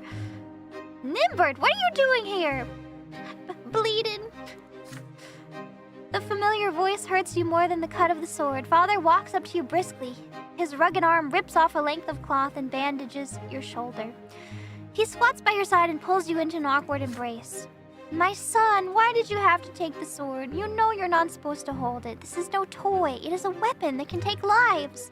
I know how you feel. I used to yearn for my father's dueling sword back when I was a lad. One day you might have a chance to earn the right to carry a weapon, but first you must have patience and study and become a noble. When that day comes, I will be proud to teach you myself. Dad's not so bad. You rarely if he was around a little more. You rarely spend time with Father without someone else around. There is a parental love to his voice, so much that even the cut on your shoulder barely hurts now. You would be glad to be convinced by what he says, but how can you forget your dream? How can you abandon it just to earn Father's approval? Is it right for him to ask so much of you? I can't afford willpower -10. I think we can agree with Father. I want to farm some willpower in a safe zone. In a safe manner. You take a deep breath, then slowly and solemnly swear that you will never touch a sword again until you earn a nobleman's title. This promise is a difficult one for you to make. No more secret fights with an imaginary blade, no more battles with sticks. That counts? I can't even pretend? If you give your word, you must keep it. Father smiles at you warmly. It is also, we're glowing here. We got the fencing lesson too. But I know you can do it, my son. You are on your way to becoming a man of your word. Let's go back inside now. I think we're his favorite. He picks up the sword and leads you back into the house. You wash the blood from the cut and agree to keep this a secret from everybody. Then Father asks you to come into his study with him. He tells you stories of his studies in the capital. He tells you about studying for the judgeship and the trials he had to face to be ennobled by the mantle. Father brings several toy soldiers from the house. He uses them to reenact the famous Battle of the Green River. He's a nerd just like me. We should do, like, LARPing together. Medieval combat together. The floor of the study becomes a battlefield, and the books from his table turn into riverside hills. You try your best to remember his every word. Okay, good. Roll for initiative. This guy would love D&D. Soon, Grandfather leaves. Thank goodness. Your elder brother Stefan goes with him. Good luck, Stefan. From that day on, Father's hired teachers tend to you alone. They bore you with monotonous lectures on writing, counting, and all the way in the way of life in the blessed Archnean Empire. You often distract yourself from their instructions by playing with your younger brother Nathan. Your home grows quiet without your elder brother, too quiet. Weeks later, your family receives a letter from Stefan. Grandfather has sent him to a boarding school for nobles, and he is now studying hard in preparation for his service as a nobleman. That seems fine. At least he's away from Grandpa now. The rules here are way too strict. You can't even sneeze without the teacher's permission. But I've been studying with my peers. We're learning how to live as nobles in a noble society. We're also learning the art of swordplay. That's my favorite part. With Stefan now at the boarding school, Grandfather arrives once more. No! It's time to live in your home! No! Oh, he's gonna kill me again!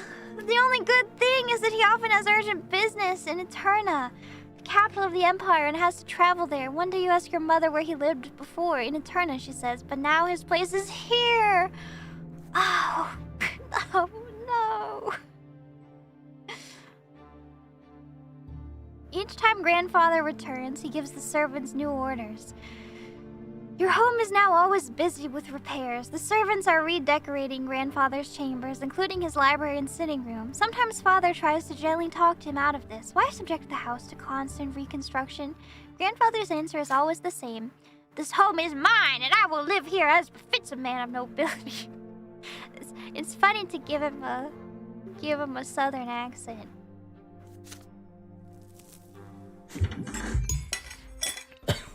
Oh gosh, we have to get our revenge. We have to, now that he's here. Some days Grandfather stays home. On those days you try your best to stay out of his sight. There is no way you can avoid family breakfast. The food is there, but you cannot bring yourself to eat it. Mother's eyes are red and swollen. She's been crying all night again. Grandfather sits at the head of the table where nobody used to sit before. I thought Father sat at the head. Is this me? Nimbert? Wait, or is this me? That's Mom? Is this Mom? Wait, is that... Is this me? I'm only 5, right? Or 6? Is this Mom? Maybe this must be Mom. And Dad and me. Gloria? Or I don't know. Speed aging. Oh, wait, is this Gloria? Oh, this is Gloria? And this is me? And this is Nathan. Robert, it is high time your youngest sons underwent their sacraments. Sir Brante, please let them live free of the lot for a while longer. They are but... Shut your mouth, Robert. That wife of yours is impertinent enough to interrupt me. If this ever happens again, she'll be eating her gruel with the servants in the kitchen where she belongs. It is time you considered a real marriage, Robert. One to a woman of the proper station. Gloria drops her fork. Grandfather shoots her a scathing look. A tear rolls down Mother's cheek. Father does not look away from the plate, his hands clenched into fists. Baroness Elodor is one such woman. She is a... Wait, is that the dad? Sorry, that's the grandpa. Baroness Elodor is one such woman. She is a comely widow and a fine match. She is suing for her inheritance right now and could use proper support and a husband. You could keep your low-born lady around if you'd like. Servant mistress, I don't care. I will not do that, father. I am the head of this family, and the family stand-in took a severe blow after you married that commoner. It is unthinkable. How could you give up the memory of the beautiful Amalia Hellborn for this lowly woman and that B-word of a child of hers? But now you have a chance to set things up right. Don't you disappoint me. Father nerds. I am losing the ability to read. Why is he suddenly Southern? Because I hate him. And it's funny. If I give him this accent. Father nerds. Try not to look in Mother's direction. How could I do this to the Southerners? You're right. You're right. The Southern accent is a great one. We should not disgrace it with this character. You're right. Southern Belle Gregor. Southerners in shambles. No! I didn't mean it. I'm sorry. The Southern Belle accent is one of the most beautiful around. Father, I wish to see Stefan. If I find your conduct in the Baroness's presence satisfactory enough, then you may see him. She is coming for a visit tomorrow. Be prepared. Grandfather wipes his mouth with his napkin, throws it onto his plate and leaves. Mother's lips move silently. Nobody says a word. Then Father stands up and orders you and the other children back to your rooms. He needs to speak to Mother in private. Father comes to your room before bedtime. He sits on the edge of the blanket and adjusts a crease on the woolen blanket. He distances himself from you after Stefan's departure, so you're not used to such attention from him. In the candlelight, you can see his face. In the dark, there's a sour expression on it. My son, Baroness Emma Elodor, will be visiting us tomorrow. Please be polite and treat her with respect. Nathan will do as you do. I want this dinner to be as immaculate as possible. Don't let me down. Are you actually gonna marry her? You coward, Father. He doesn't have +4 determination for sure. On the next day, Mother starts dressing you and Nathan for the coming dinner. You see red all around her eyes. She's been crying, and for a long time it hurts just to look at her. Nathan starts whining quietly. You and Nathan are dressed in new doublets, your tousled hair brushed into shape. Gloria is told to stay in her room. Father appears wearing his best suit. Mother is in a humble brown dress, looking pale. Grandfather has an uncharacteristically contented look about him. You hear the sound of wheels and hooves against the cobbles in the yard, and then a pair of dainty heels come clacking. The antechamber is completely quiet, and still, fearing Grandfather's observant eye, the door opens. You see your guest, a beautiful dark... Oh, pretty lady! If only I were not 6 years old. Can you wait 20 years for me? A woman in a dress of elegant deep blue. Father takes the hand of Lady Elodor and kisses it, showering her in compliments. No!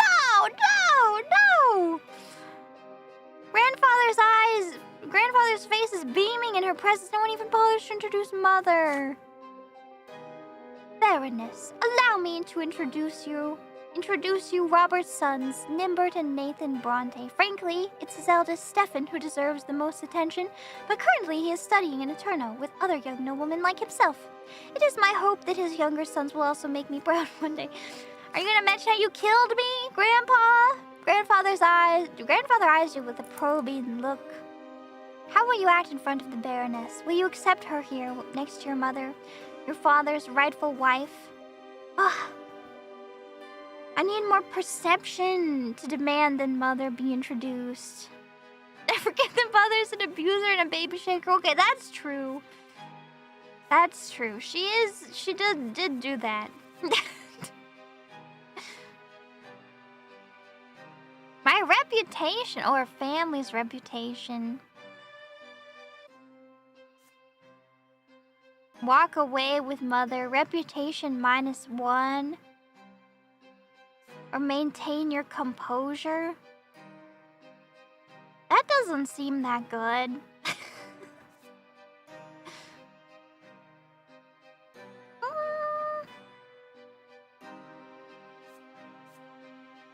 Perception seems good. Do we need reputation for our future?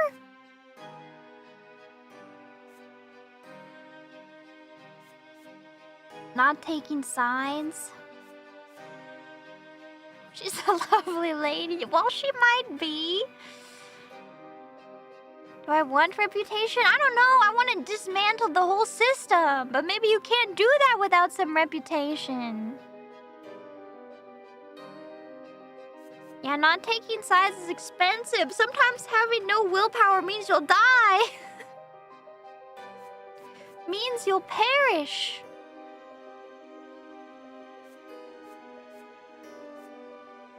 Gotta do it from the inside. I do love the stats, though.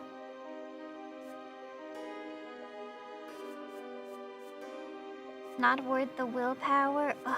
Ugh.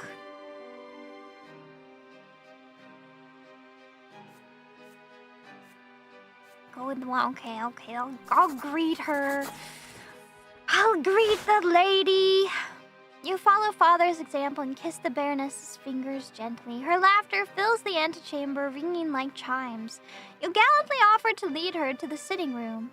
Lady Lodar, she's named like an Uma Musume, graciously agrees.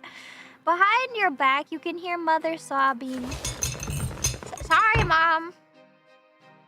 Shouldn't have shaken that baby, though.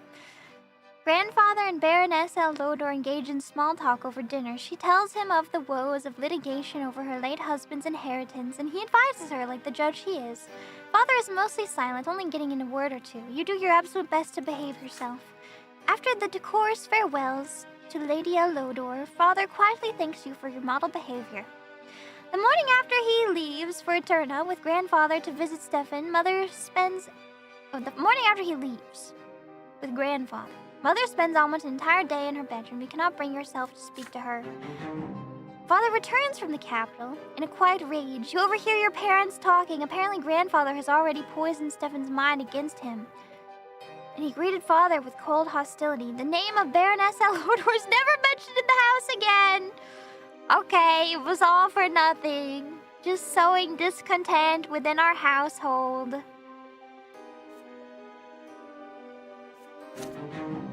At least our dad likes us. Okay. We're in a modest position.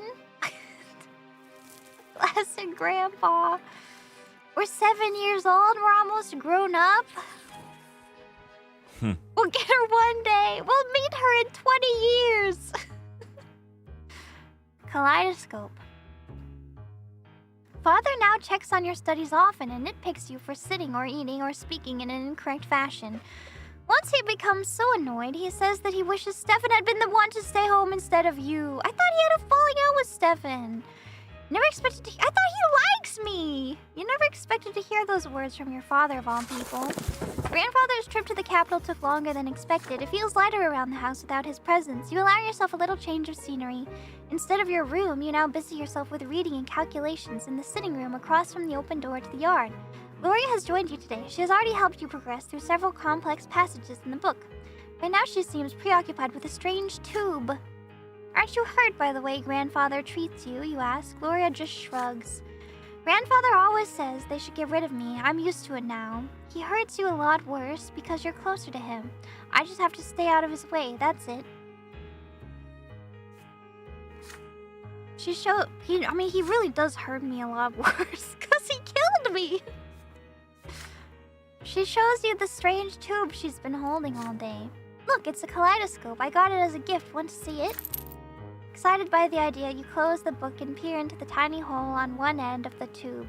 Your eyes see a multitude of intricate patterns. Each turn of the tube reveals a new web of interwoven colors. They mesmerize you. The kaleidoscope turns the fire burning in the fireplace. Whoosh, stare at the pillar of light. To a cavalry made of flames. You are riding at the front of the fiery horseman, ready to face the enemy. Grandfather's face emerges from the intersecting lines, and you swing the kaleidoscope like a sword, cutting it in half. Now you look at the blue sky through the window. The patterns are unending, secretive, and calm and peaceful, just like Father's smile before Grandfather's invasion. The deep blue gives way to a scattering of gold, radiating gentle warmth like Mother's arms. This fleeting beauty too soon gives way to a hypnotic new pattern. Again and again you see your family in these interconnecting figures as they come together and break apart. And in the middle of this golden glow, you see Gloria's green eyes gazing at you observantly. Your sister left you long ago. The books are abandoned and time slips away unchecked, but you are still busy peering into the kaleidoscope. Do not get addicted to the kaleidoscope! Order emerges from the chaos before your eyes again and again, but you cannot preserve it no matter how you try. You are caught in an inner conflict. There is so much that can be done with this kaleidoscope. Should you take it apart or ask Gloria how it works, or keep it and enjoy the patterns it shows you? But you have lessons to do today.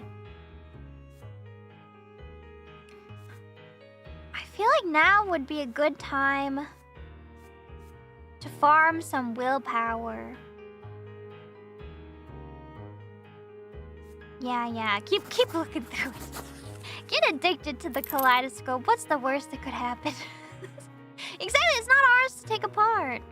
You continue peering into the ever-changing patterns the kaleidoscope offers you. They become truly interesting. We are gonna stare at this shining pillar. In your mind's eye, one battle follows another, filling your ears with clanging steel and the neighing of horses. You are leading the Imperial Army now. Everybody is so proud of you. Grandfather says you are better than Stefan. Who cares what Grandfather says? And Father's stern voice cuts your daydream short. You lost all track of time. It is evening now. How did you get your hands on this toy, Nimbert? Why aren't you studying? Give it to me. You will have double lessons tomorrow. That's fine. I'm full of power. I'm all fired up now. Grandfather's visits are no longer a cause for fear and panic in the house. He has become something you are used to, something nagging, yet not unordinary, like a splinter or a stain on your trousers. The tension still remains, however. Sir Gregor's disdain for everyone in the house is so palpable it almost stings for real. Your lessons with the tutor are done for today. You are walking down the stairs when you spot Gloria peeping into the sitting room through a slightly open door. You sneak up on your sister and tap her lightly on the shoulder. She is startled. Oh, it's you, Nimbert. Look, Sir Gregor's eating something. I thought it said someone for a second. You should poison it. Grandfather is sitting on the sofa, flipping through a book with one hand and reaching for a glass bowl with another now and then. Inside the bowl, you see candied fruit, a sweet confectionery forbidden to the common estate, like all sweet things. Yet Grandfather's face shows no pleasure as he keeps consuming the high-born treats. He doesn't appreciate it! The clock strikes 3. Grandfather rises from his seat, puts away the bowl on a shelf, and leaves for the yard. He always takes a walk in the city at this time. Gloria, oh, we shouldn't eat it. Or maybe we should. Gloria nudges you with her elbow and looks at the candy bowl when you look at her. The first emotion you feel is fear, but next comes curiosity, and it is stronger. Stefan used to boast that candied fruit tastes incredible, and now you have a perfect opportunity to try it. You try candied fruit first. The sugar starts to melt as soon as you put it on your tongue. It is so sweet. You have never eaten anything as good as this. You take the whole bowl off the shelf and give it to your sister. She takes a fruit and brings it to her mouth carefully, like a rare treasure. We gotta dismantle the system. It's not fair. It's not fair. Oh my god, he's gonna kill us again. I'm gonna have to fight him and he's gonna beat me again. There's a thumping on the stairs, footsteps accompanied by the knocking of a walking stick. You have no idea why, but Grandfather is back. This was probably a trick he played on us. He probably did this on purpose. You quickly hide behind the sofa and pull Gloria after you, but she's frozen in place with the bowl in her hands. The door opens. Grandfather's menacing figure approaches Gloria. His hand seizes her arm. Is he gonna kill her? We gotta defend her. I made a promise. You squalid, ungrateful, low-born child! How dare you bite the hand that feeds you? You and your trollop of a mother would be sleeping in a ditch if it weren't for my spineless son. The sweet and pleasant things in life are for the noble estate, not for the likes of you. Did you forget your lot? His hand swings and hits Gloria on the cheek. She falls to the floor right next to where you are hidden. His fingers glisten with the warmth of melted sugar that brought you here. Grandfather advances again, his walking stick ready, but then he sees you, huddling behind the armchair. Please don't hurt him, Sir Brante. This is all my fault. I thought that was me. He tried to stop me. You can already see a bruise on Gloria's cheek. This is only the beginning of her punishment. Gloria was caught red-handed. Unlike you, you can still avoid your punishment. What is it then, Milksop? Did you try the sugar too? Or will you try to stop this piece of filth like she says? Okay, we got willpower to spare. Now. Mock him. Is he gonna kill me? He might kill me though. I mean, I don't want him. I don't want him to like me more. We got lives to spare. We're gonna waste it all on this guy. We haven't even left our family estate yet. I choose to mock him. It shows Woody kills you. You jump up and try to shield Gloria. Then you start boasting right in his face. Yes, you did eat the sugary treat, and it was very much the opposite of sweet. Good thing Gloria did not have time to eat hers, or it would have disappointed her too. Gloria catches on in a moment. Yeah, sugary treats are for fat, noble kids. But they're gross to us. We're just commoners. You continue her train of thought. Why, we simply got curious after Stefan started boasting about it. He told us these treats are so good you could eat them forever, but no, your elder brother lied. They are simply unbearable. But then again, what else would you expect from grandfather's darling Stefan? Grandfather's face is red with rage. He strikes you both with his walking stick blow for blow. You dare mock me? I will not let this stand. Know your place, you foul, low-born scum. He keeps hitting you until he grows tired, and then he leaves you where you are, muttering in impotent rage. Soon enough, Mother comes in to find the two of you on the floor, too afraid to move. She shakes her head in disappointment. You are badly hurt and covered in bruises, yet she still forces you to kneel and recite the precepts on the lots and how important it is to follow them. Gloria's face is bruised and swollen, but she still gives you a weak smile. Well, at least we got beat up together. We got him so riled up. Two commoners made an honorable noble feel helpless. Makes all the pain worth it. Isn't that right, brother? Your entire body hurts from the heavy blows, but deep inside you are ecstatic. You stood up to grandfather today. It is a victory you will remember for the rest of your life. Who cares about this guy? We're resolute! Is it time to grow up? Oh no, not the sacrament! I don't want to crawl on the broken glass! Gramps got rage baited. He did. Father and Mother have been focused on Nathan and you since early morning. Instead of breakfast, you are told to say your prayers, wash your hands and faces, and get dressed in plain white shirts. Today is the day of your sacrament. Oh, our emo brother. Mother, I want to go play in the yard. No playing today. You and Nimbert are big boys now. It is time for you both to have your first sacrament. No one can live without a lot. I don't want a lot. Be quiet and listen. You were born commoners, so you must accept a low-born lot before the twins. When you grow up, you will get a chance toward a noble lot. Father and Mother take you to the carriage. Nathan is hungry. He starts whining. Grandfather is the last to get in the carriage. His eyes are on you and your brother, looking for every fault. We should push him out. Soon the carriage is moving along the streets of Anazote, slowly and solemnly. One more turn and you see the colossal white building marked by two massive pillars. For the first time in your life, you are to enter the Church of the Twin Gods. You enter the gate and walk under the splendorous dome of the church. The church hall is divided into two halves. They are drastically different from one another. The floor on one side is rough and jagged and covered in dried brown spots, while the floor on the other is made of smooth marble. The commoners kneel on the jagged floor, and the well-dressed nobles and their families sit on pews.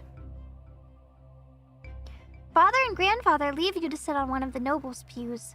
Mother walks to the rough stone of the commoner's side and gets down on her knees. You see her wince in pain, for the low-born estate shall suffer in the house of the faith. The church acolytes surround you and lead you to the altar, where you and the other children will take your sacrament this day. Before you stands a tall priest dressed in black, with a sword in one hand and a hefty whip in the other. Nathan's whining grows louder. He dislikes this place. He is scared. You remain quiet, but your stomach roils in uneasy anticipation. The first child to take the sacrament is a jaunty little boy from a family of nobles. The priest extends the sword before him and recites the words of his lot. From this day forth, he will fight and rule and pursue the arts. His mind now forever free from the throes of suffering, for he now belongs to the noble whatever. The boy proudly touches the flat of the lane with his lips. Yeah, he gets to be happy and dance in the fields of flower, and I have to suffer and eat rocks. Nathan is next to receive the sacrament. I should go first, at least, as the older brother. He suddenly snaps out of his fearful trance and tries to break free, but the acolyte pulls him towards the altar and throws him on the jagged floor on the low-born side. The sharp edges bite into Nathan's knees as he lands, spraying drops of red around him. I don't want a Nimbert! Why did they want to whip me? What did I do? You try to break free and run to Nathan's side. You want to give him courage and protect him, but the acolyte's grip on you is too firm. You feel utterly helpless. Your little brother has to face the world all by himself. The priest starts reciting the words of the law as he swings the lash over Nathan's shoulders. From this day forth, Nathan, thou shalt endure and work and suffer. Thou shalt be ardent in thy labor and humble in obedience to thy rulers. And now cometh thy first true suffering, which thou must accept with gratitude. The lash cracks. It strikes his right shoulder. It strikes his left shoulder. The blows are so powerful that Nathan falls to the floor. The priest tells him to rise. He has received his lot.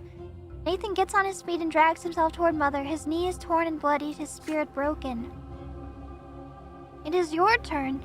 Your feet will not move. You can barely muster enough strength to walk to the altar. You get down on your knees and feel the sharp stones below, so sharp your clothing cannot protect you. Your skin begins to burn. The acolyte forces your head down, and you will feel the lash begin to draw above you, ready to strike. The priest's words are for you now. This is thy sacrament. Thou shalt work and endure and suffer. Thou art able to receive thy first true suffering by the sacred lash. Dost thou accept thy lot? Kiss the sword! Okay, what can we do? We can accept it? I don't think so.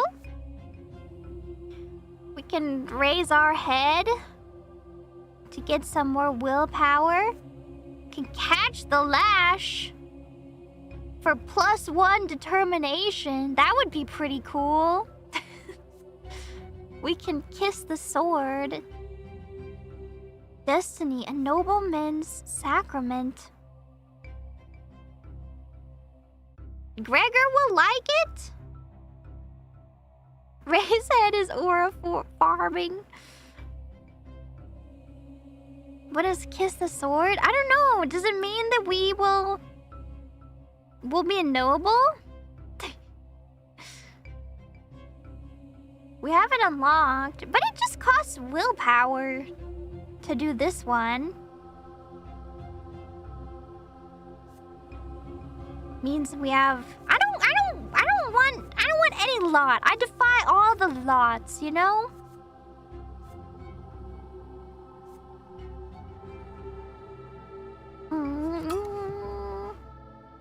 You lock into noble. I don't want to be a noble.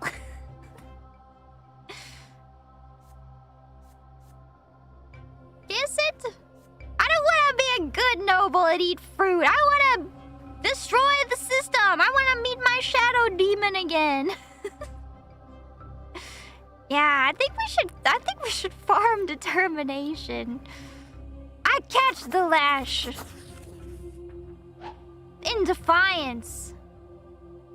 The lash strikes, but your hand flies up and intercepts it before it can reach your shoulder. The leather whip leaves a deep cut on the palm of your hand. Blood starts dripping down your arm, soaking your humble shirt with red. The furious priest yanks the lash out of your hand. The acolytes grab you by your arms again. You will not be given a second chance to interrupt the sacrament. The lash cracks. It hits you on the right shoulder. You grit your teeth. Your back barely hurts at all. The real pain comes from the cut on your hand. The lash strikes again, this time on your left shoulder. You rise and walk away from the altar swaying. You see things with surprising clarity right now. A timid hand touches yours. It is Nathan, his tearful face a mixture of confusion and awe. Mother takes your hand and leads you out of the church. Once you are outside, she scolds you for being insubordinate. Grandfather is the last to leave the church. His face is covered in red, angry blotches. There is a quiet fury. I love anything that makes him mad. Quiet fury in his voice as he says something to Father, who remains quiet and miserable as you walk to the carriage. You defied a powerful will that day. There is fear inside you. You fear that this will might one day destroy you. Not me! Not me! I don't think so. Okay, we've received the commoner's lot, but I defy any lot! I accept no lot. The mark left on you by the sacrament takes a long, long time to heal. Mother says it's a reminder of your lot, suffering and sufferance, pain and patience. Gloria shows you that the mark of the lash on her shoulder one day will never disappear. You are a commoner now. This is the lot you were born into, but Father keeps telling you to study hard so you may get earn a different lot and become a noble of the mantle. You recall the past with warm sadness, when Stefan still lived with you, or when he wrote to you for a short time after he left. Now he thinks it beneath him to write to the commoners in his family. Mother didn't lock herself in the bedroom as often back then. This changed shortly before Nathan was born. But most importantly, you missed the time before the terrifying figure of your grandfather was constantly looming over you. We can do something about that. We can take it into our own hands. Screw the lot, just respawn. The gods seem chill. They seem chill up in the afterlife. But down here, they're telling me to crawl over the broken glass. You learned the true power of the lot only after the head of the family's arrival. In Grandfather's eyes, no commoner deserves to be treated with kindness. Is this just him, or is this the way of the entire world? The very thought makes you queasy. You're older now, and what's more, you are an elder brother now. You've learned how to care about someone else, how to teach and protect. Soon, you are a small boy no longer. As the days pass, play gradually gives way to laborious study. Now your choices will decide your place in this bizarre and ruthless world of adulthood. Your childhood years are over. One perception. We don't need to perceive. We're strong. We're strong.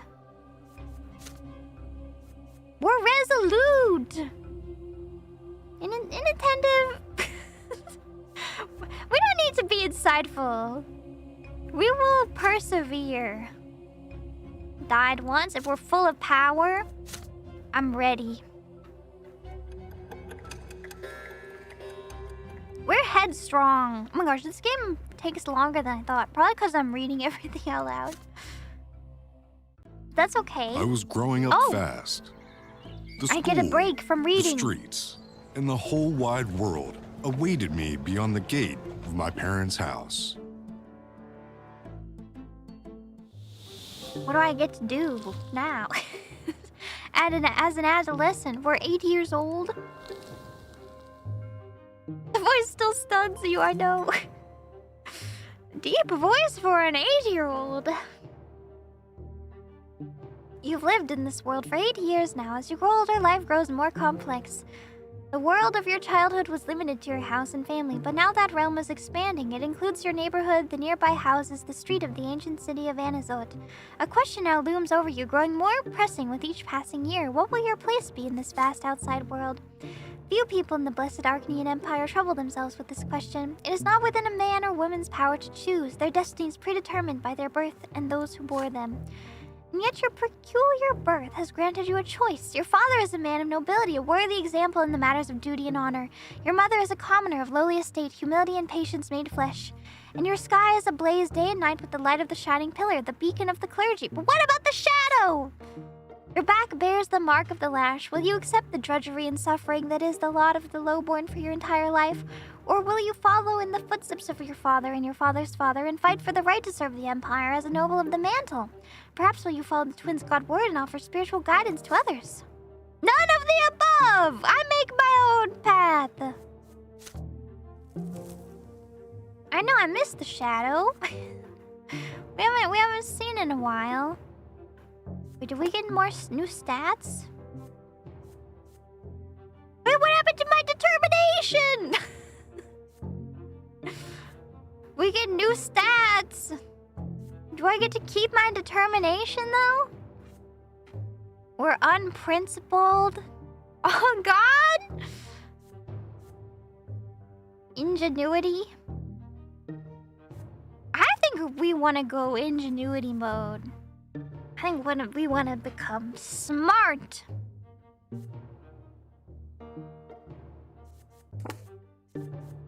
I know, I'm not gonna look at those. That's spoilers. Matters of the heart. Meet a girl.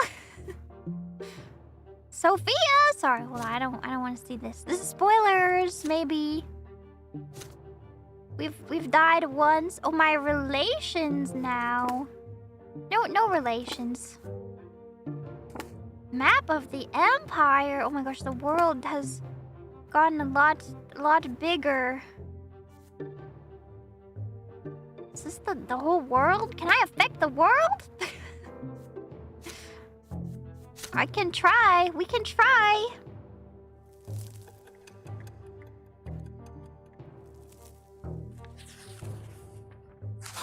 Show me what you got. The boy down the street. The family expects more and more of you as you grow up. The teachers... Wait, can I look at the timeline again? How long? Whoa, who's that? Thomas. How long am I gonna be an adolescent? 10 years, maybe? The family expects more and more of you as you grow up. The teachers and tutors hired by your father keep you on your toes all the time. Your life these days is dedicated to studying for the future of the Brante family. Your younger brother, Nathan, keeps growing up too. He can hold a conversation. He couldn't hold a conversation before? You never refuse him when he comes... How old is he? When he comes to play, provided you have a bit of free time between your demanding lessons. It is a rainy day today. Father and mother have gone to a ball.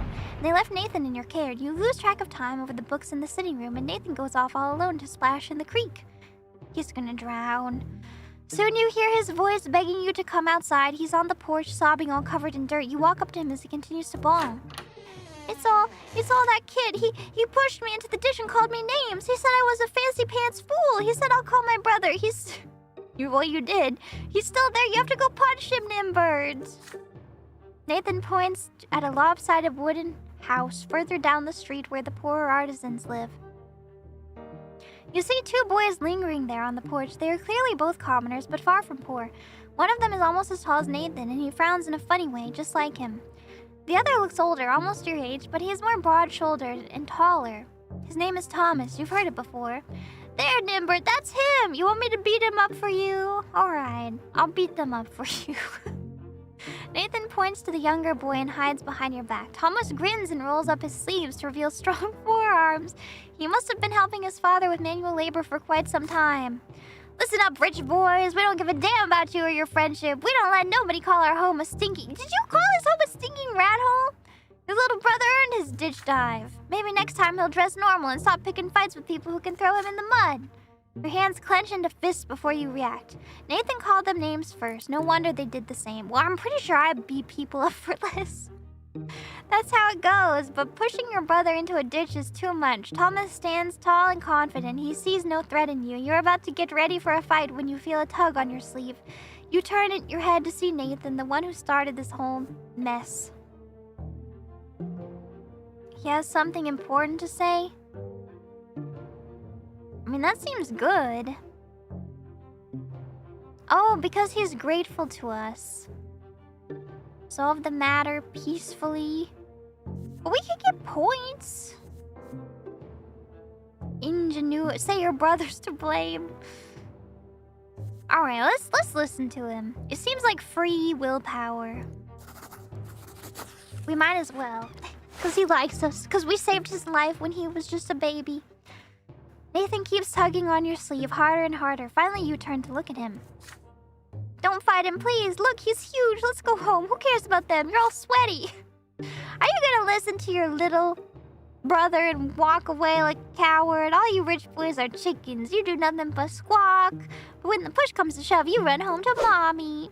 Now he's done and your patience has run thin. You swing at Thomas and he jumps back, surprised by your assault. Takes him a moment to compose himself, but now he's ready. His fists cover his face and he attacks you with a quick jab. Now it is your turn to take a step backward. You start trading blows, huffing and puffing with rage. The younger brothers gawk in awe at the sight. Thomas does not resort to fancy moves, dirty tricks, or stupid taunts. He displays nothing but skill earned in many a street fight, and his heavy fists aim for your head. I'm gonna die again. You keep dodging him again and again, trying to reach him. He takes a couple of glancing blows, but easily shakes them off. What a bruiser! You start swinging your fists with greater and greater fury. Your heart is pounding like a hammer.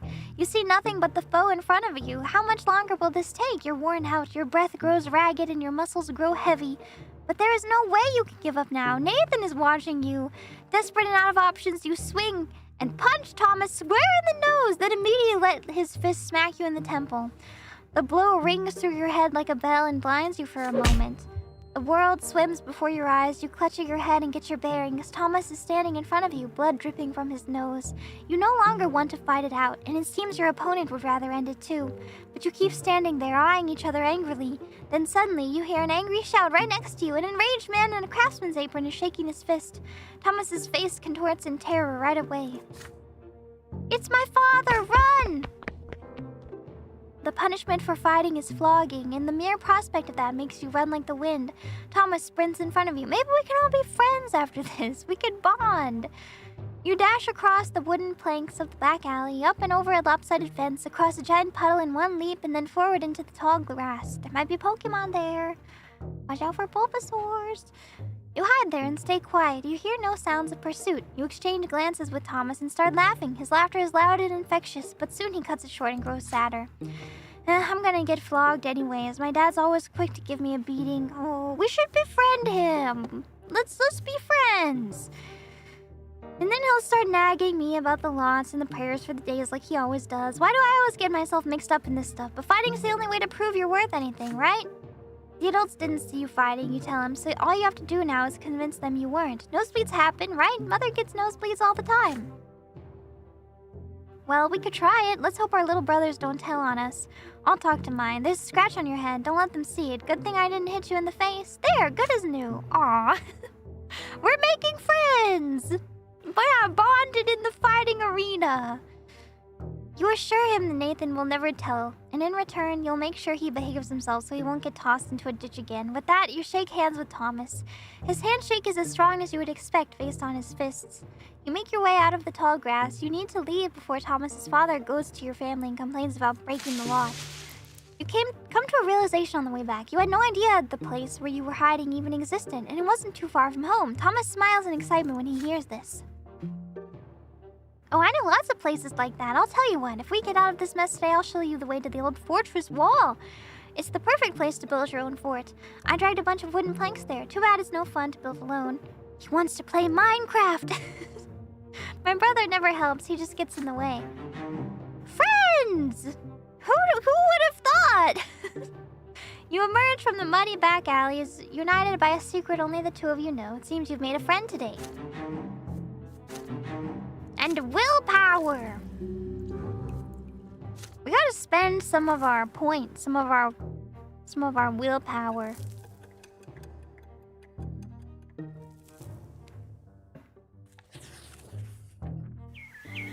It is a blistering hot day, even from the sun-parched land of Magra.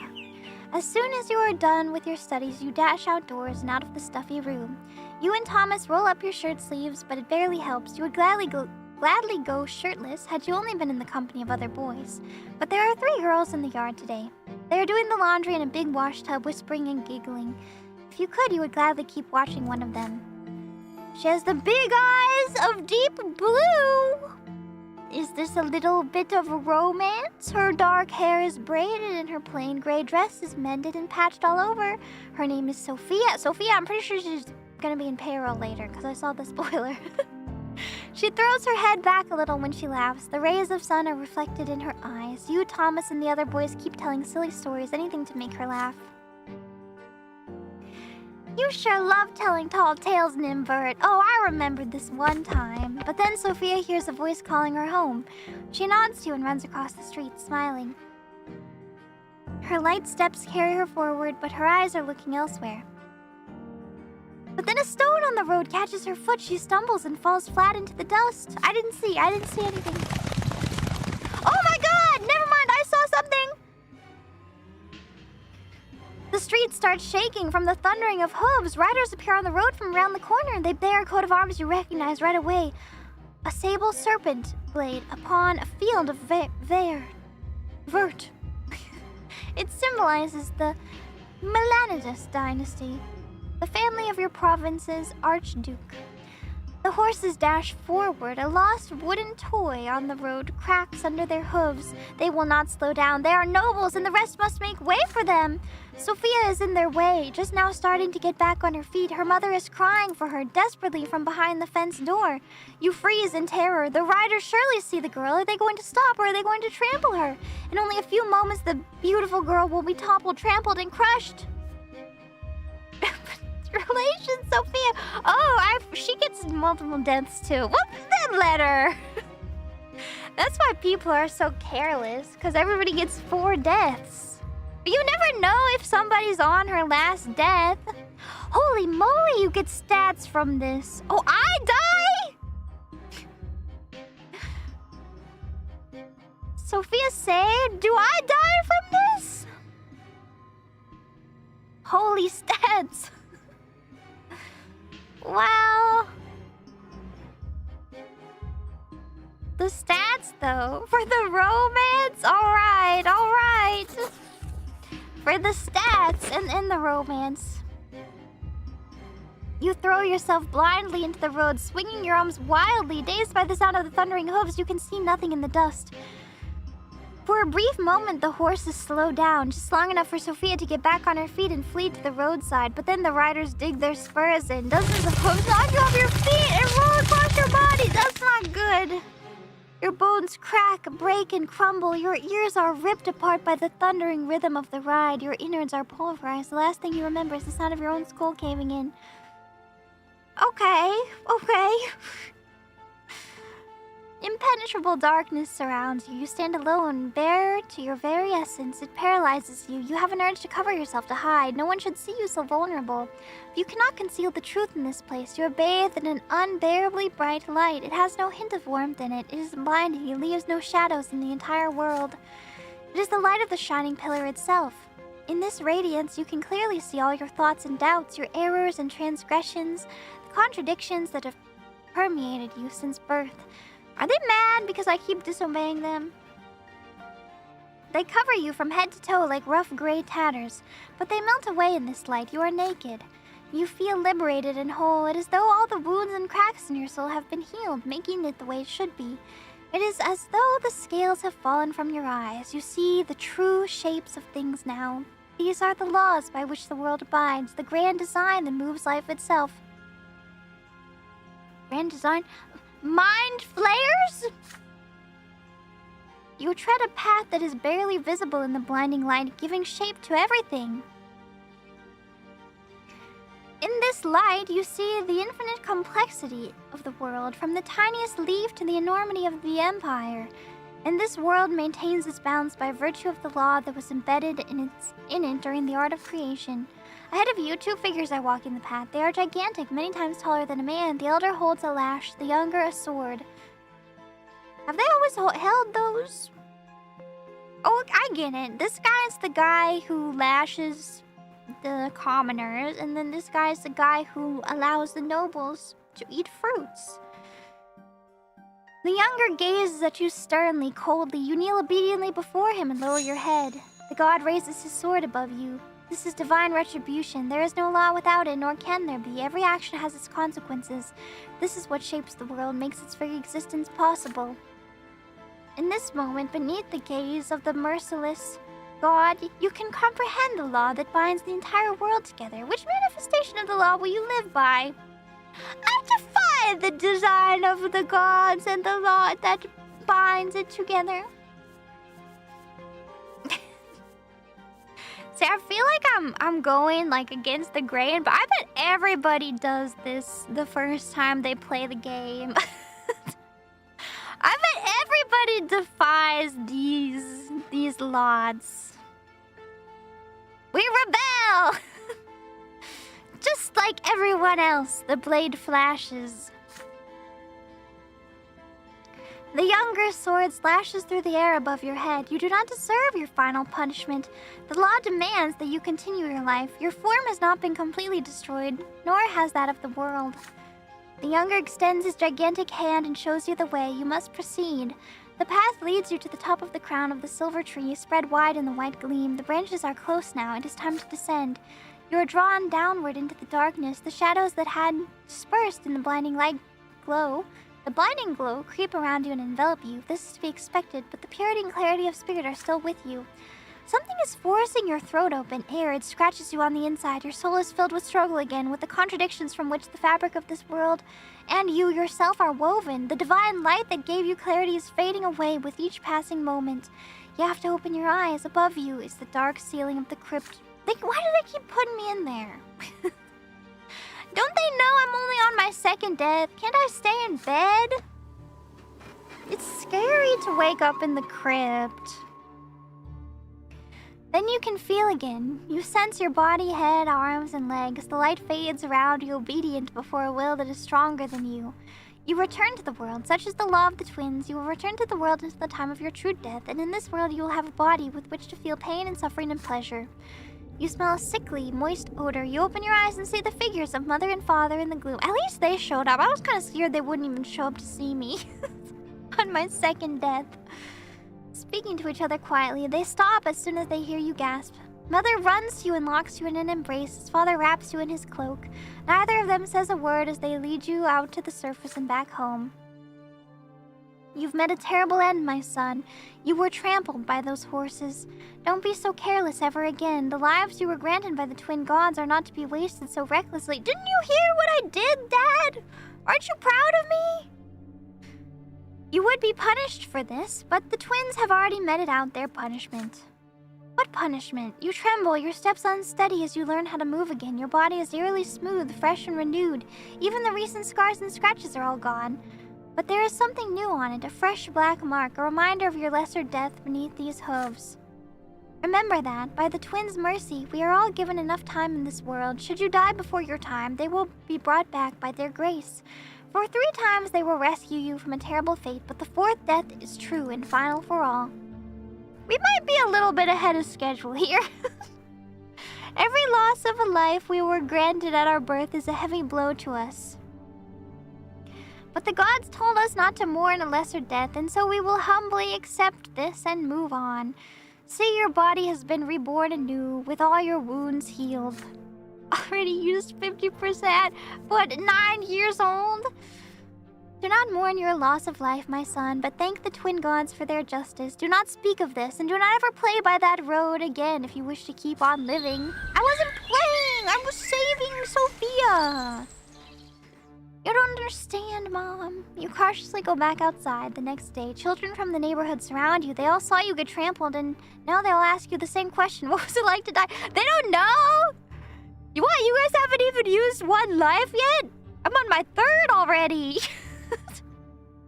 Thomas rescues you from their pestering. He pushes the Molly crew aside, hugs you, and pats you on the back. Aww. Look at you, buddy. You gave an entire life to keep a girl safe. Then you see Sophia. She is standing nearby, shyly working up the courage to walk over to you. Soon she finally approaches you and begins speaking rapidly. Nimbert, why did you throw yourself in front of those horses? My life isn't worth any more than yours, so why did you think that? You weren't supposed to die there. That was all those riders' faults. They deserve to die, not you. Well, I'll get to that. I'll add them to my list. Her voice rises to a shriek. She suddenly stops and runs back home. You stay where you are, watching her run, and the golden rays of the sun dancing in her braided hair. Oh. She's still indifferent towards me, though. That's fine. I did it for the stats anyway. I did it for the stats. Look at me. We saved her.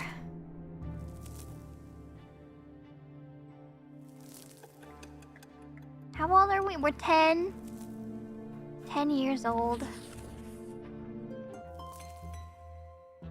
Sophia disappeared after the terrible incident. Her friends gossiped that her parents sent her off to serve a rich noble dynasty. You haven't seen each other since that day, but you still remember Sophia's eyes, the sunlight shining in them. But no matter what, life goes on. That's fine. I did it for the stats. You are 10 years old now. Your studies continue, and you are learning more about the land you live in. Anizote is an ancient city in an imperial province by the name of Magra. All soil in Magra was turned to ash eons ago, scorched by magic during the rebellions of Duke Char Milanidas.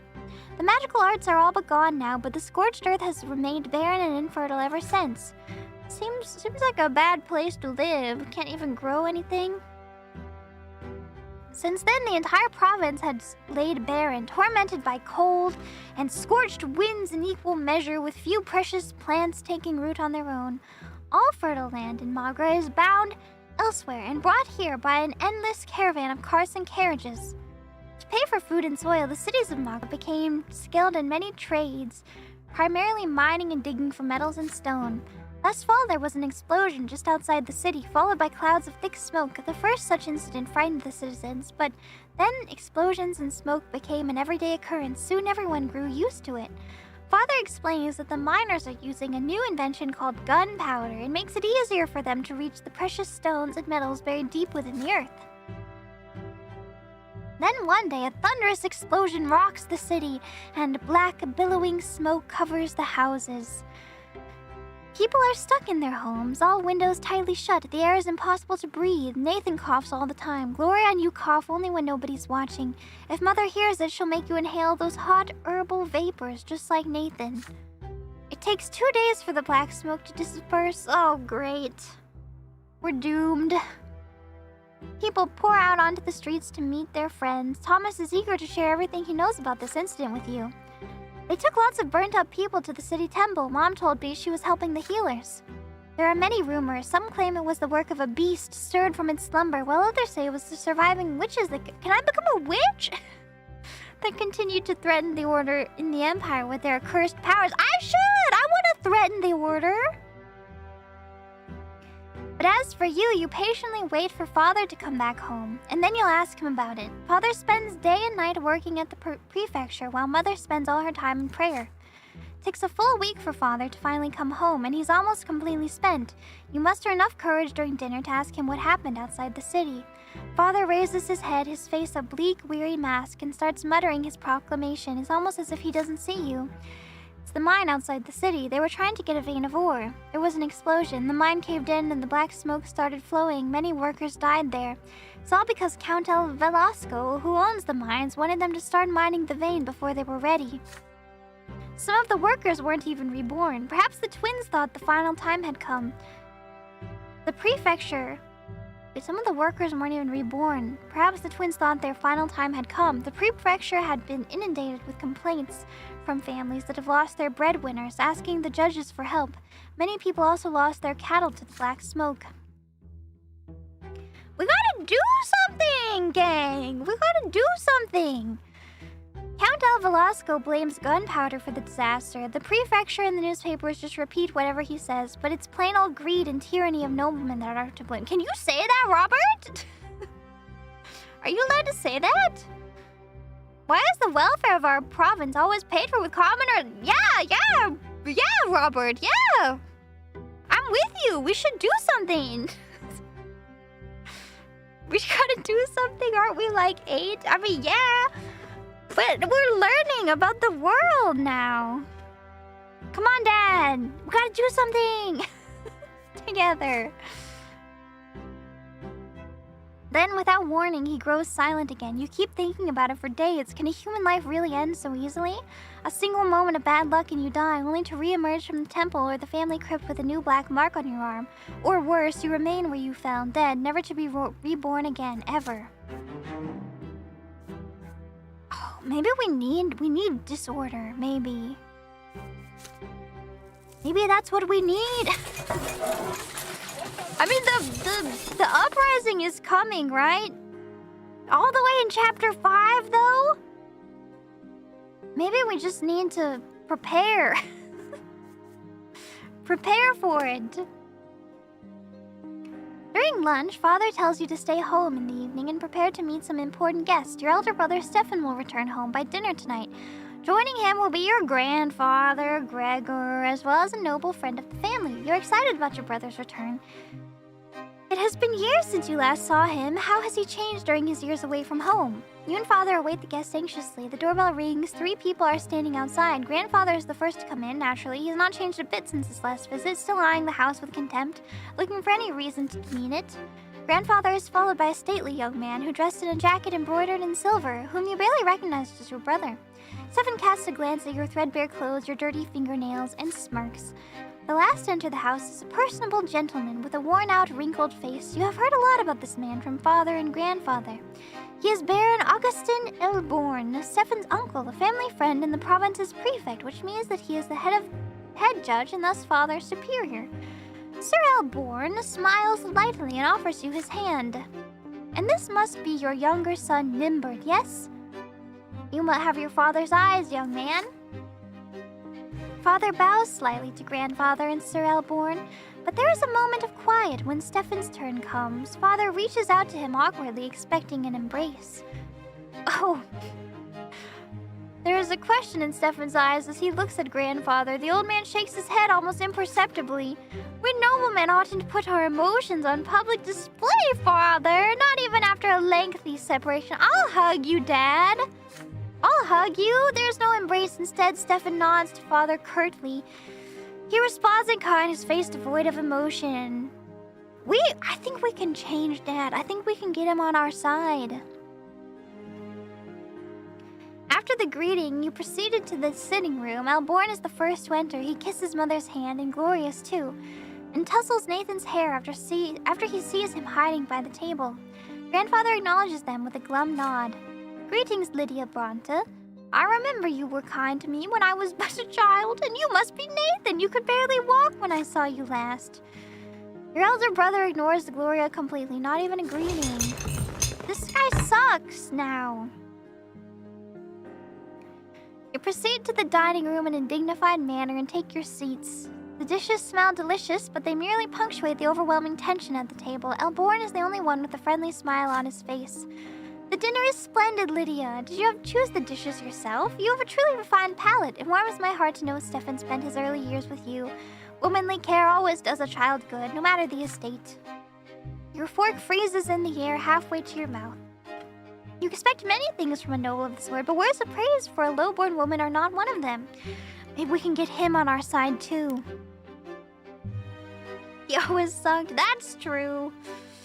You cast a glance at Grandfather. He looks like he's about to choke on those words.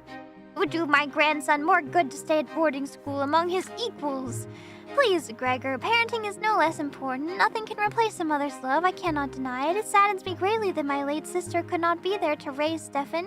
But there was still family for him, and he was surrounded by love. How could that be bad? And besides, his father was by his side all the while. A father's example is always the best. After all, Robert earned the judge's rank the same way you did. Your grandson will surely follow in your steps. And who knows, perhaps even the younger men of Brante family will contribute to the... You clumsy, low-born cretin! Everybody is startled by this sudden outburst. Can we do something about this man? Grandfather's face turns red. He is glaring at a young lady servant holding a pitcher over a glass. Stefan is sitting right next to her, dabbing a napkin on a fresh stain on his jacket. Begone this instant! The lady servant runs away, leaving the pitcher on its small table by the door. After a quiet moment, Elborn smiles again. It appears the servants have left us, yet dinner is far from over. Worry not, Uncle. There are enough commoners at this table to keep us served with food and drink. Stefan glances at Gloria across the table. She is sitting right next to you. She shrinks down and hunches over under his gaze. Father furrows his brows. Mother covers her mouth with trembling hands. Grandfather sneers. Stefan's gaze does not move. The silence lasts far too long. Then she starts to rise from her chair. If the Brante gentleman so wish it. Your hands clench into fists under the table. How can he bring himself to humiliate his own family, his own mother and sister like this? It is all grandfather's doing. Stefan could not even bring himself to embrace father without his permission. And yet they are noblemen. They have the right to act this way. If there's any way this dinner can become even more unbearable, you do not want to see it.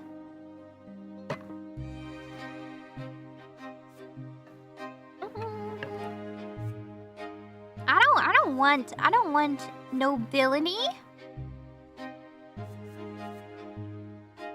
Insulting my brother seems pretty good. We get stats and relationship with Gloria.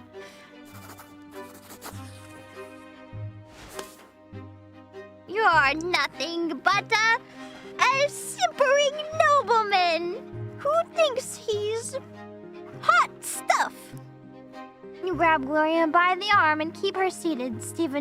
Stefan turns a puzzling gaze toward you. With a wry smile, you open your mouth. Stefan, how did you have the gall to speak without Sir Gregor's permission? Surely you wouldn't even answer nature's call without his leave. Stefan looks at grandfather, completely flabbergasted. And then chaos. Oh, this guy's gonna beat me up again. Grandfather roars with fury. Father stares you down with a disappointed look on his face. Gloria tries again and again to contain her laughter. Nathan hides under the table. Nathan.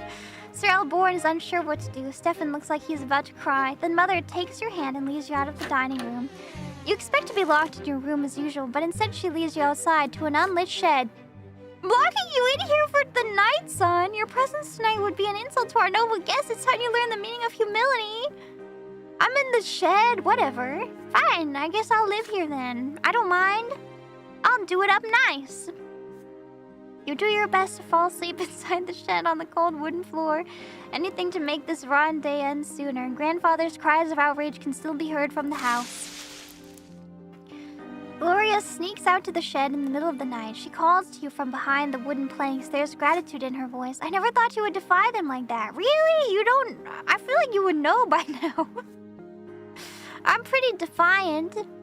Thank you so much for standing up to them. Sir Gregor got so mad he forgot all about me, so I ran away. Sir Elborn took Stefan away with him. How are you doing in there? You're not going to freeze to death, are you? You could bring me a blanket. It's nothing, you tell her. You'll live. The important thing is grandfather and Stefan finally left her alone. You defended your sister's honor tonight. He's got a grudge against me, whatever. +4! And we're smart! A little bit.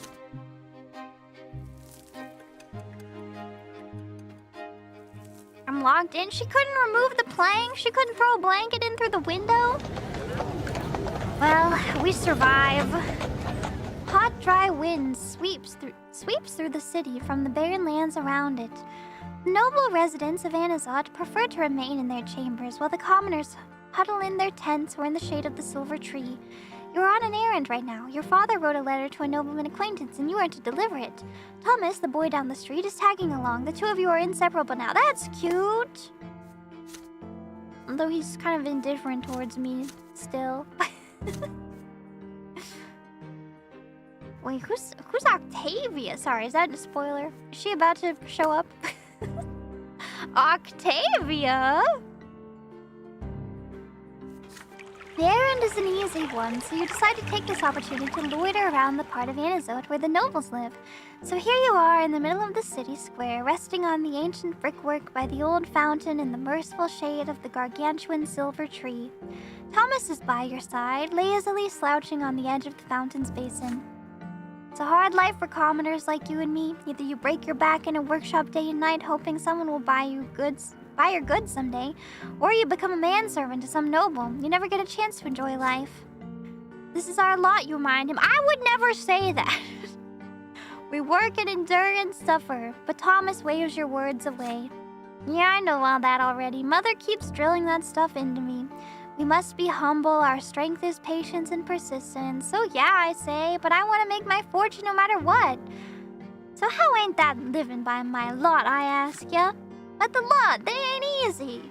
Let's take you, for example. Brante, your father's a nobleman, but even if that didn't make you one, just look at your hands. You never had to work as hard as me, but we have the same lot, so we're supposed to suffer. Or look at your father. He's a judge. He toils at the prefecture at night, doing his judging, and he's a noble. I've never seen an Arachnean work as hard as he does. You shrug. The Arachneans are a different race. The books say they were born to rule over humans. They are never commoners, always nobles of the sword by birth. They founded the Empire after subduing all the human kingdoms on the continent. Humans will never be their equals. Arachneans are always better, smarter, stronger, and their skin is a noble shade of blue. How come I've never heard of these beings until now? The books are to be believed, of course. You've never seen one yourself. Like Avatar. The aliens. Why should we let them rule over us? Your idle chatter is suddenly interrupted by a rugged-looking guardsman dressed in black and green. He chases you away from the fountain. Common rabble like you have no place here. You hear the clattering of hooves and wheels against the cobblestones and see flags bearing a coat of arms. A sable serpent on a field of vert. It makes you squirm. It is the Archduke's coat of arms. The Melanides dynasty. The carriage opens, revealing a young lady in a luxurious dress. Oh! I'm so sorry, I skipped ahead. You cannot look away from her. Those dainty shoulders suggested, but not revealed by the cut of her... They look pretty revealed. By the cut of her dress, her black hair cascading over them. Her stately, slim silhouette, her pouty lips and prim nose, and those eyes, dark like the night sky. The way she moves fluidly, gracefully, and most incredible of all, her skin glows in azure blue. She is a masterpiece given life. She is an Arachnean. Don't fall for the enemy! Don't fall for the enemy. I mean, unless maybe we can seduce her and then bring her people to our cause. Clear the way for me. Are they the enemy? Because they're ruling over us, forcing us to have a terrible lot in life. Enemies to lovers. The Melanides guardsmen work quickly to clear the way to the fountain for the Arachnean lady. The searing sun dances on her skin in bizarre patterns. With one elegant motion, she reveals a handkerchief, then leans over the basin and wipes her head and neck with its cool water.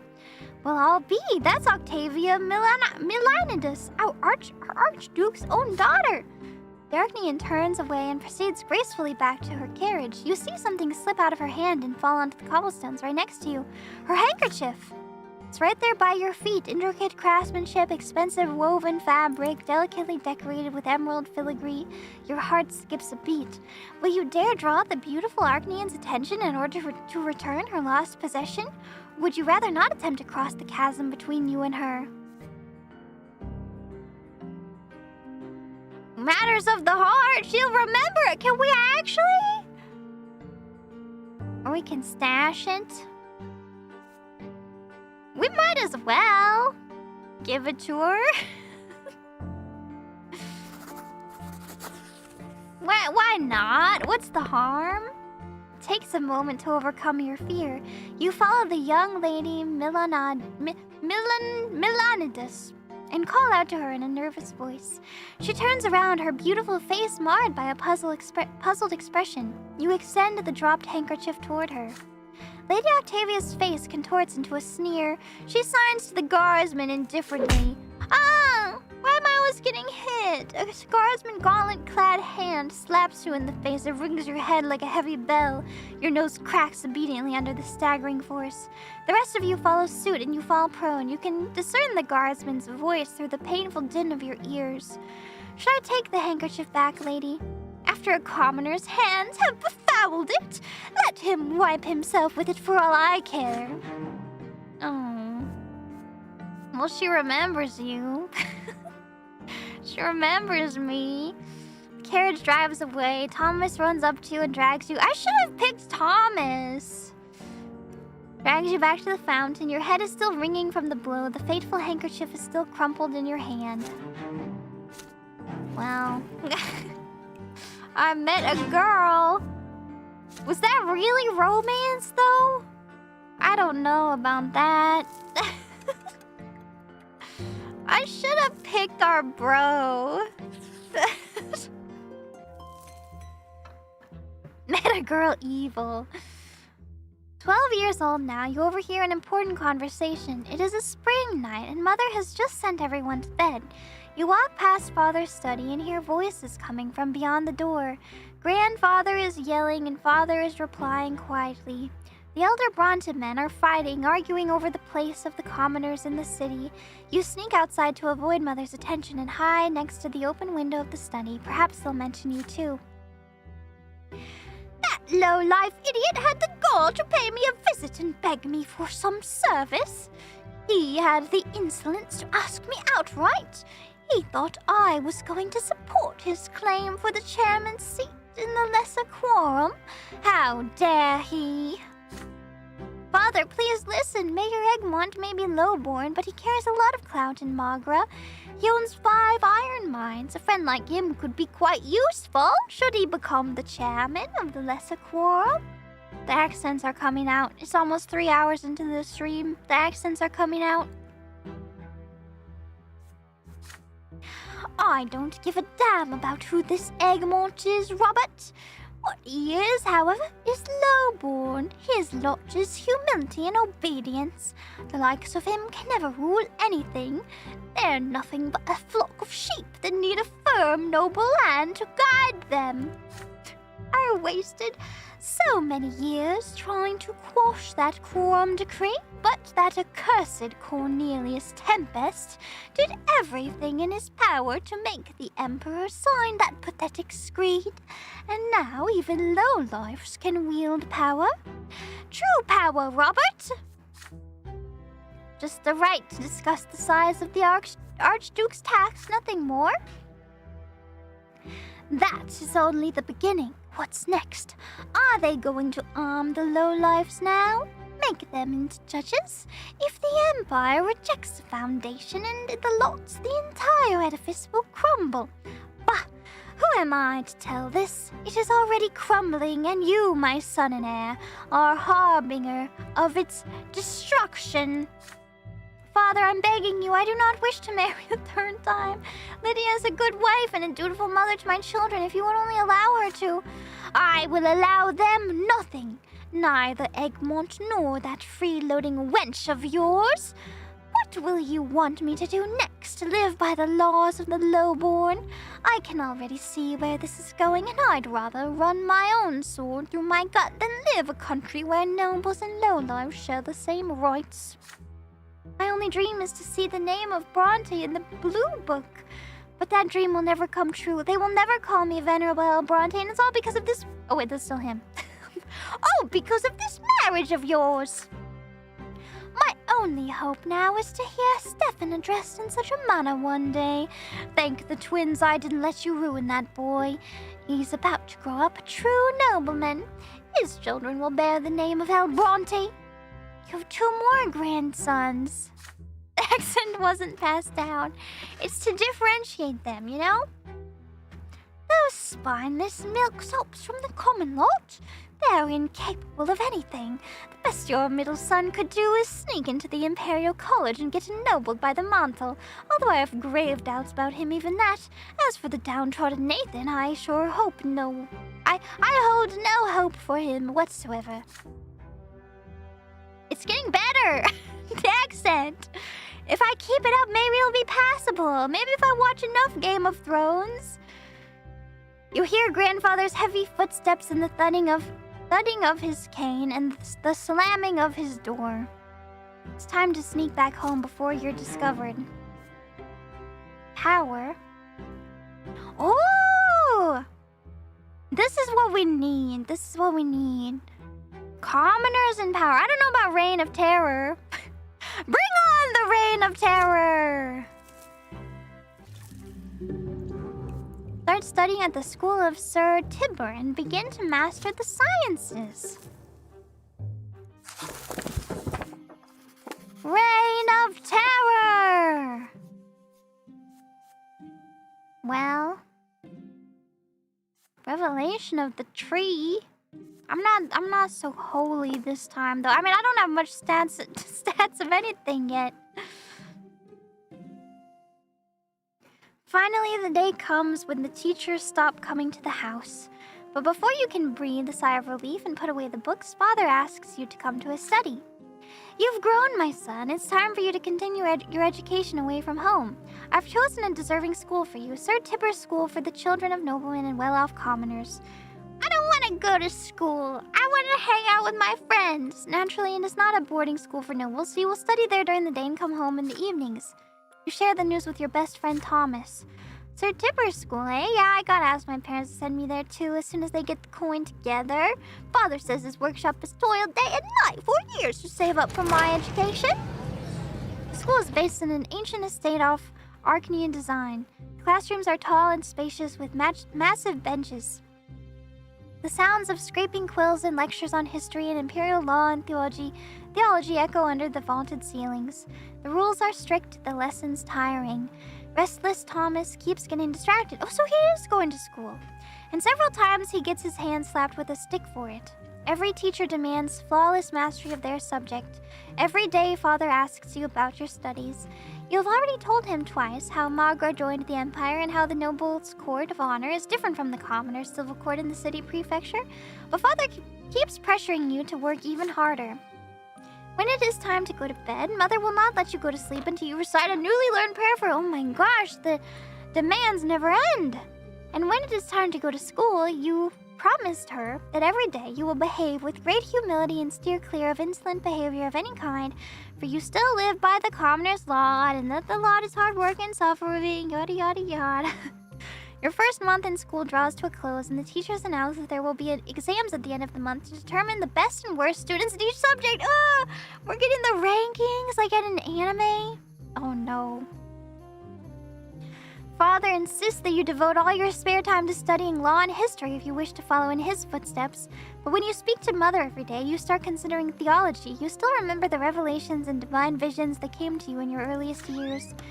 You have only one more day until the exam. You've locked yourself away in your room and it's already getting late. Your desk is covered with handwritten notes surrounded by leather-bound books. Just looking at them makes you queasy, but you have to read through all of them again, at least for one of your subjects. There's a nagging thought on your mind. Thomas ended up in big trouble the other day. He got in a fight with several boys who lived next street. They heard about your wooden fortress and got in an outrage by the fortification built by commoners. They swore to dismantle it tonight. Thomas swore he would defend the fortress until the end. Perhaps you should abandon the books to rescue your friend. I should, but I need to study. But then you hear your little brother Nathan knocking at the door. He stands there shyly, not saying a word. He often does that, standing still and staying speechless until either of you speak first or he runs away, but this time he actually says something. The door is locked. Are you okay, Nimbert? Is there anything I could do to help? Your head is spinning. This is the last evening before the school exam. If you fail, your family will be very disappointed. You have to refresh your memory on law or theology, either one or the other. But Thomas and your fort are about to be stormed. Why today of all days? You grind your teeth in rage at the thought. Nathan is by the door trying not to bother you. He wants to help you the only way he can, for reasons known only to him. Will you accept his help? Are relations only +1 with him? I thought he loves us. +2? After all we've been to? Oh wait, no, it does say plus now 2. Never mind, I just can't read. I've just lost my ability to read. Oh, well, I don't want nobility. Wait, I want it in ingenuity. That's perfect. Sorry, Nathan. I really want to become a fox. I don't need to study. Reading -2. You push Nathan out of the... I'm sorry, Nathan. He cannot possibly help you prepare for the exam, but once you are sure that nobody is behind the door, you open the window and climb out into the yard and over the fence. And then you run like the wind to your wooden fort where Thomas is in peril. The battle for the fort has already begun. Thomas is cornered. He swings a loose wooden plank, fending off 3 boys at once. This is not a fair fight by any means. Your friend is rugged enough to have a fighting chance against 2 of them, but 3 is too many for him to handle alone. Where have you been, Nimbert? They're about to smash our fort. Get 'em! You flank the assailants and slam into them at full speed, channeling the cavalry of the holy warriors. You take them by surprise as you pull one of the aggressors away, and knock him out with a punch to the jaw. Thomas cheers you on. You team up and make short work of the remaining foes. Your enemies retreat in shame. Thomas gets a black eye and his knuckles are all covered in blood, but he looks unusually pleased with himself. Couldn't have done it without you. Just look at them trying to tell us where to build our fort. Okay, time to fix her up. Your score in the exam was merely satisfactory, but still well above a failing rate. That's fine. The family is not too happy with you, but life goes on and your studies continue. You know you could have worked harder to prove yourself to your teachers, but your wooden fort still stands proud, and that's what matters. And we're friends, and we're bright! Soon we will be enterprising. C's get degrees. Your education continues. As you study imperial law, you come to realize that there is a certain hierarchy even within the noble estate. It seems your father's status is not quite equal to that of the more eminent human and Arcanian gentry. You return home with this information at your... Is it gentry? Gendry? Gentry. At your disposal. Father asks you about the school after dinner, as he always does. Oh, is the YouTube dying? Gentry. Like Jennifer? Like gentleman. Okay, that makes sense. What is the difference between nobles of the mantle and those of the sword? You already have an answer ready. The latter's status is hereditary, meaning that it is passed down from father to son. After the Arcanians, nobles of the sword are the most eminent humans in the Empire. They own land and estates, they fill offices of the highest ranks, and the names of their bloodlines are preserved within the Great Blue Book. Nobility of the sword can only be granted by the overseer of the province or the emperor himself. And how are such eminent people addressed? With the honorific L before their last name. You respond, Sir Augustin L. Bourne, for example. Father pats you on the shoulder, clearly pleased. I don't need to study. You're still not back? YouTube! YouTube! And what about the Arcanians and their status? What have you learned about them? They're blue. I learned that they're blue. The Arcanians stand above all human gentry. They are born to rule over humans regardless of their titles. No L is required when addressing them. They need no honorifics, for the names of their ancient dynasties are known to all. Father nods somberly. Yes, we can never be their equals. Do whatever an Arcanian tells you and never defy them, ever. What about giving them little handkerchiefs, though? Premium is safe? Don't tell me that YouTube is giving outages to non-premium members.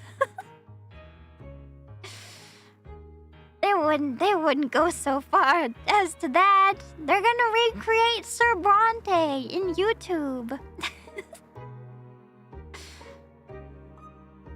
You're a member and you're in the abyss. What happened to the fort? We defended the fort successfully. But I'm premium! But are you blue, though? Are you blue, though?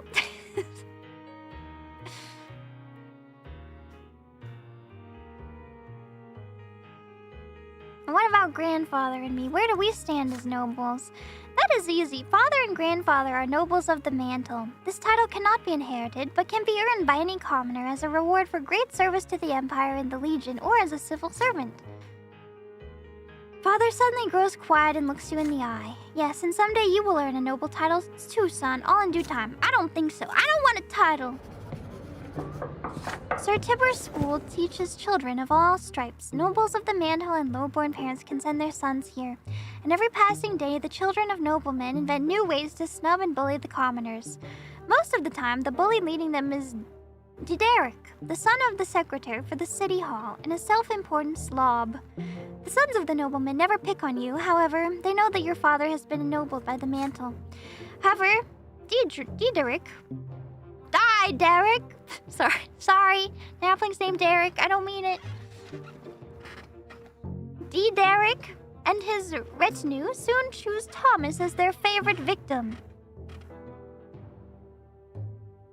YouTube! YouTube! Your immersion, no!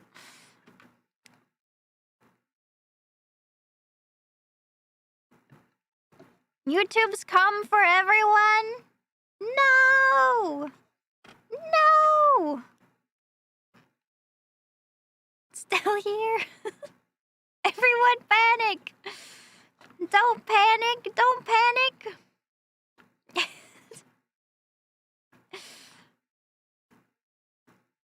It's dead!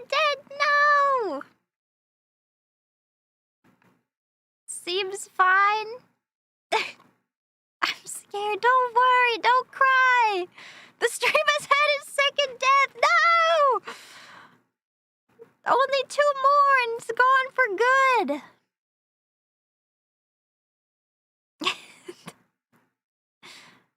I'm gonna keep reading for a little longer at least. Maybe we'll do this event, and then we will call it good enough. Time and time again, you ask your friend not to pay them any mind, but again and again, Thomas grows angry and snaps at their self-satisfied mockery. It is early morning. The students are busy flocking to the classroom for the next lesson. You wave Thomas over when you see him. He waves back at you, and then a bucket full of slop splashes over him. Not the slop. Needless to say, it is the work of Diederik and his entourage. You hear his familiar creaky laughter at the tailor's son stinks.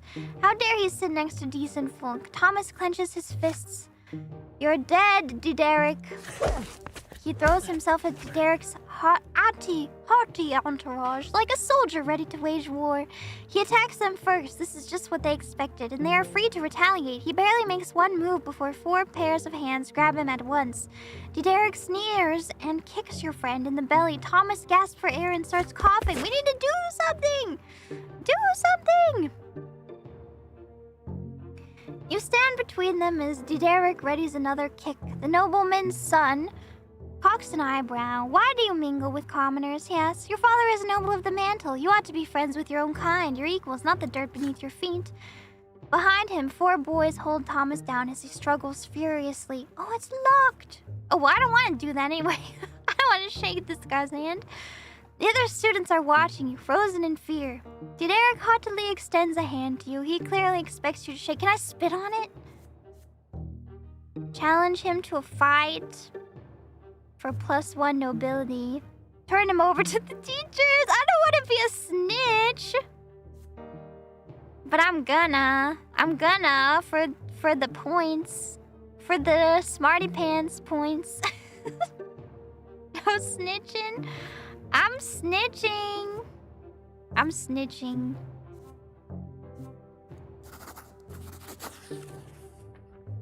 I'm tattle-tailing. You fold your arms across your chest and declare that Diederik and his followers will pay dearly for their insolence. Their parents may be nobles, but they are not yet nobles themselves. Here at school, we are all equals. Diederik's entourage is about to swarm you too, but the teacher of Imperial Law comes into the room just in time. Everybody immediately returns to their seats. Once the lesson is over, you tell the teacher how Diederik and his friends have been starting fights and picking on people. They are the children of nobles, yet not nobles themselves, which means they are guilty of defying their lot and encouraging other students to do the same. The law teacher furrows his brow when he hears this. He assembles all the students and admonishes them. Any student caught in defiance of his lot will no longer be welcome in this school. The twins are always watching over us, and the school will not suffer the presence of troublemakers who defy their will. The nobleman's sons reluctantly agree. There is no good reason to picking on lowborns when the punishment is so high. To say Diederik is angry at you would be an understatement, but he can no longer hurt you or Thomas. The bullying stops. We're enterprising! Oh, you can't see it behind my head, but you can see it right here. Snitches get brains! Oh, the poets! We get the smart getting Oh, so this won't tell you what will happen. You just do it based on vibes. can't believe that worked. I know. No spoiler run. Seems difficult. Okay, I will wrap it up here for today before YouTube sends us to the Shadow Realm one more time. But thank you guys for watching. Thank you.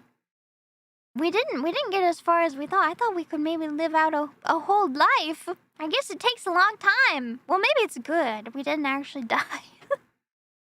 I thought we might die young. It is a cool game. Yeah, life takes a while, doesn't it? Check the save conditions. I know. Will we save? It will be saved automatically. It will be saved.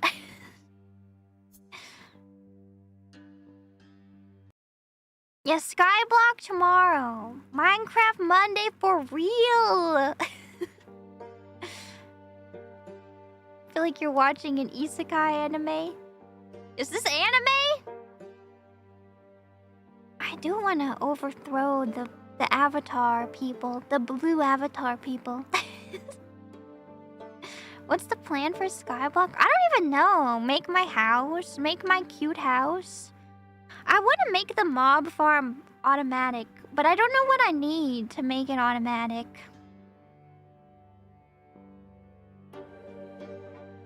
Because I feel like that's the only way I'm gonna be able to farm iron from it and stuff.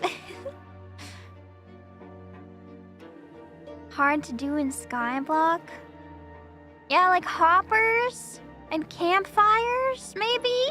Wait, but can you not drop iron? Shoot, unless you hit it yourself, actually? I forgot. Yeah, only player killed zombies, so I guess we can't really make it automatically, can we? We can install an auto-clicker, I guess. I guess you can trade pigs? Wait, you can? Do they give iron? Iron drops regardless? I don't know. Yeah, we should try to get villagers, I guess. We could try to make an auto or like an iron farm, maybe. I don't know if you can reach the requirements to get a village. Iron does drop no matter what. Piglins can give iron nuggets. We will figure it out once I get villagers. Yeah, I'll try to do that. I'll try not to murder them on sight. Try to get villagers. You should be able to with the villager breeder. One of the darkest farms in Minecraft. Try not to think about it too much. Birth. Okay, thank you guys for hanging out. I will see you tomorrow. Thank you. And take care. Have a good rest of your day. And oyasa Nimi. Bye.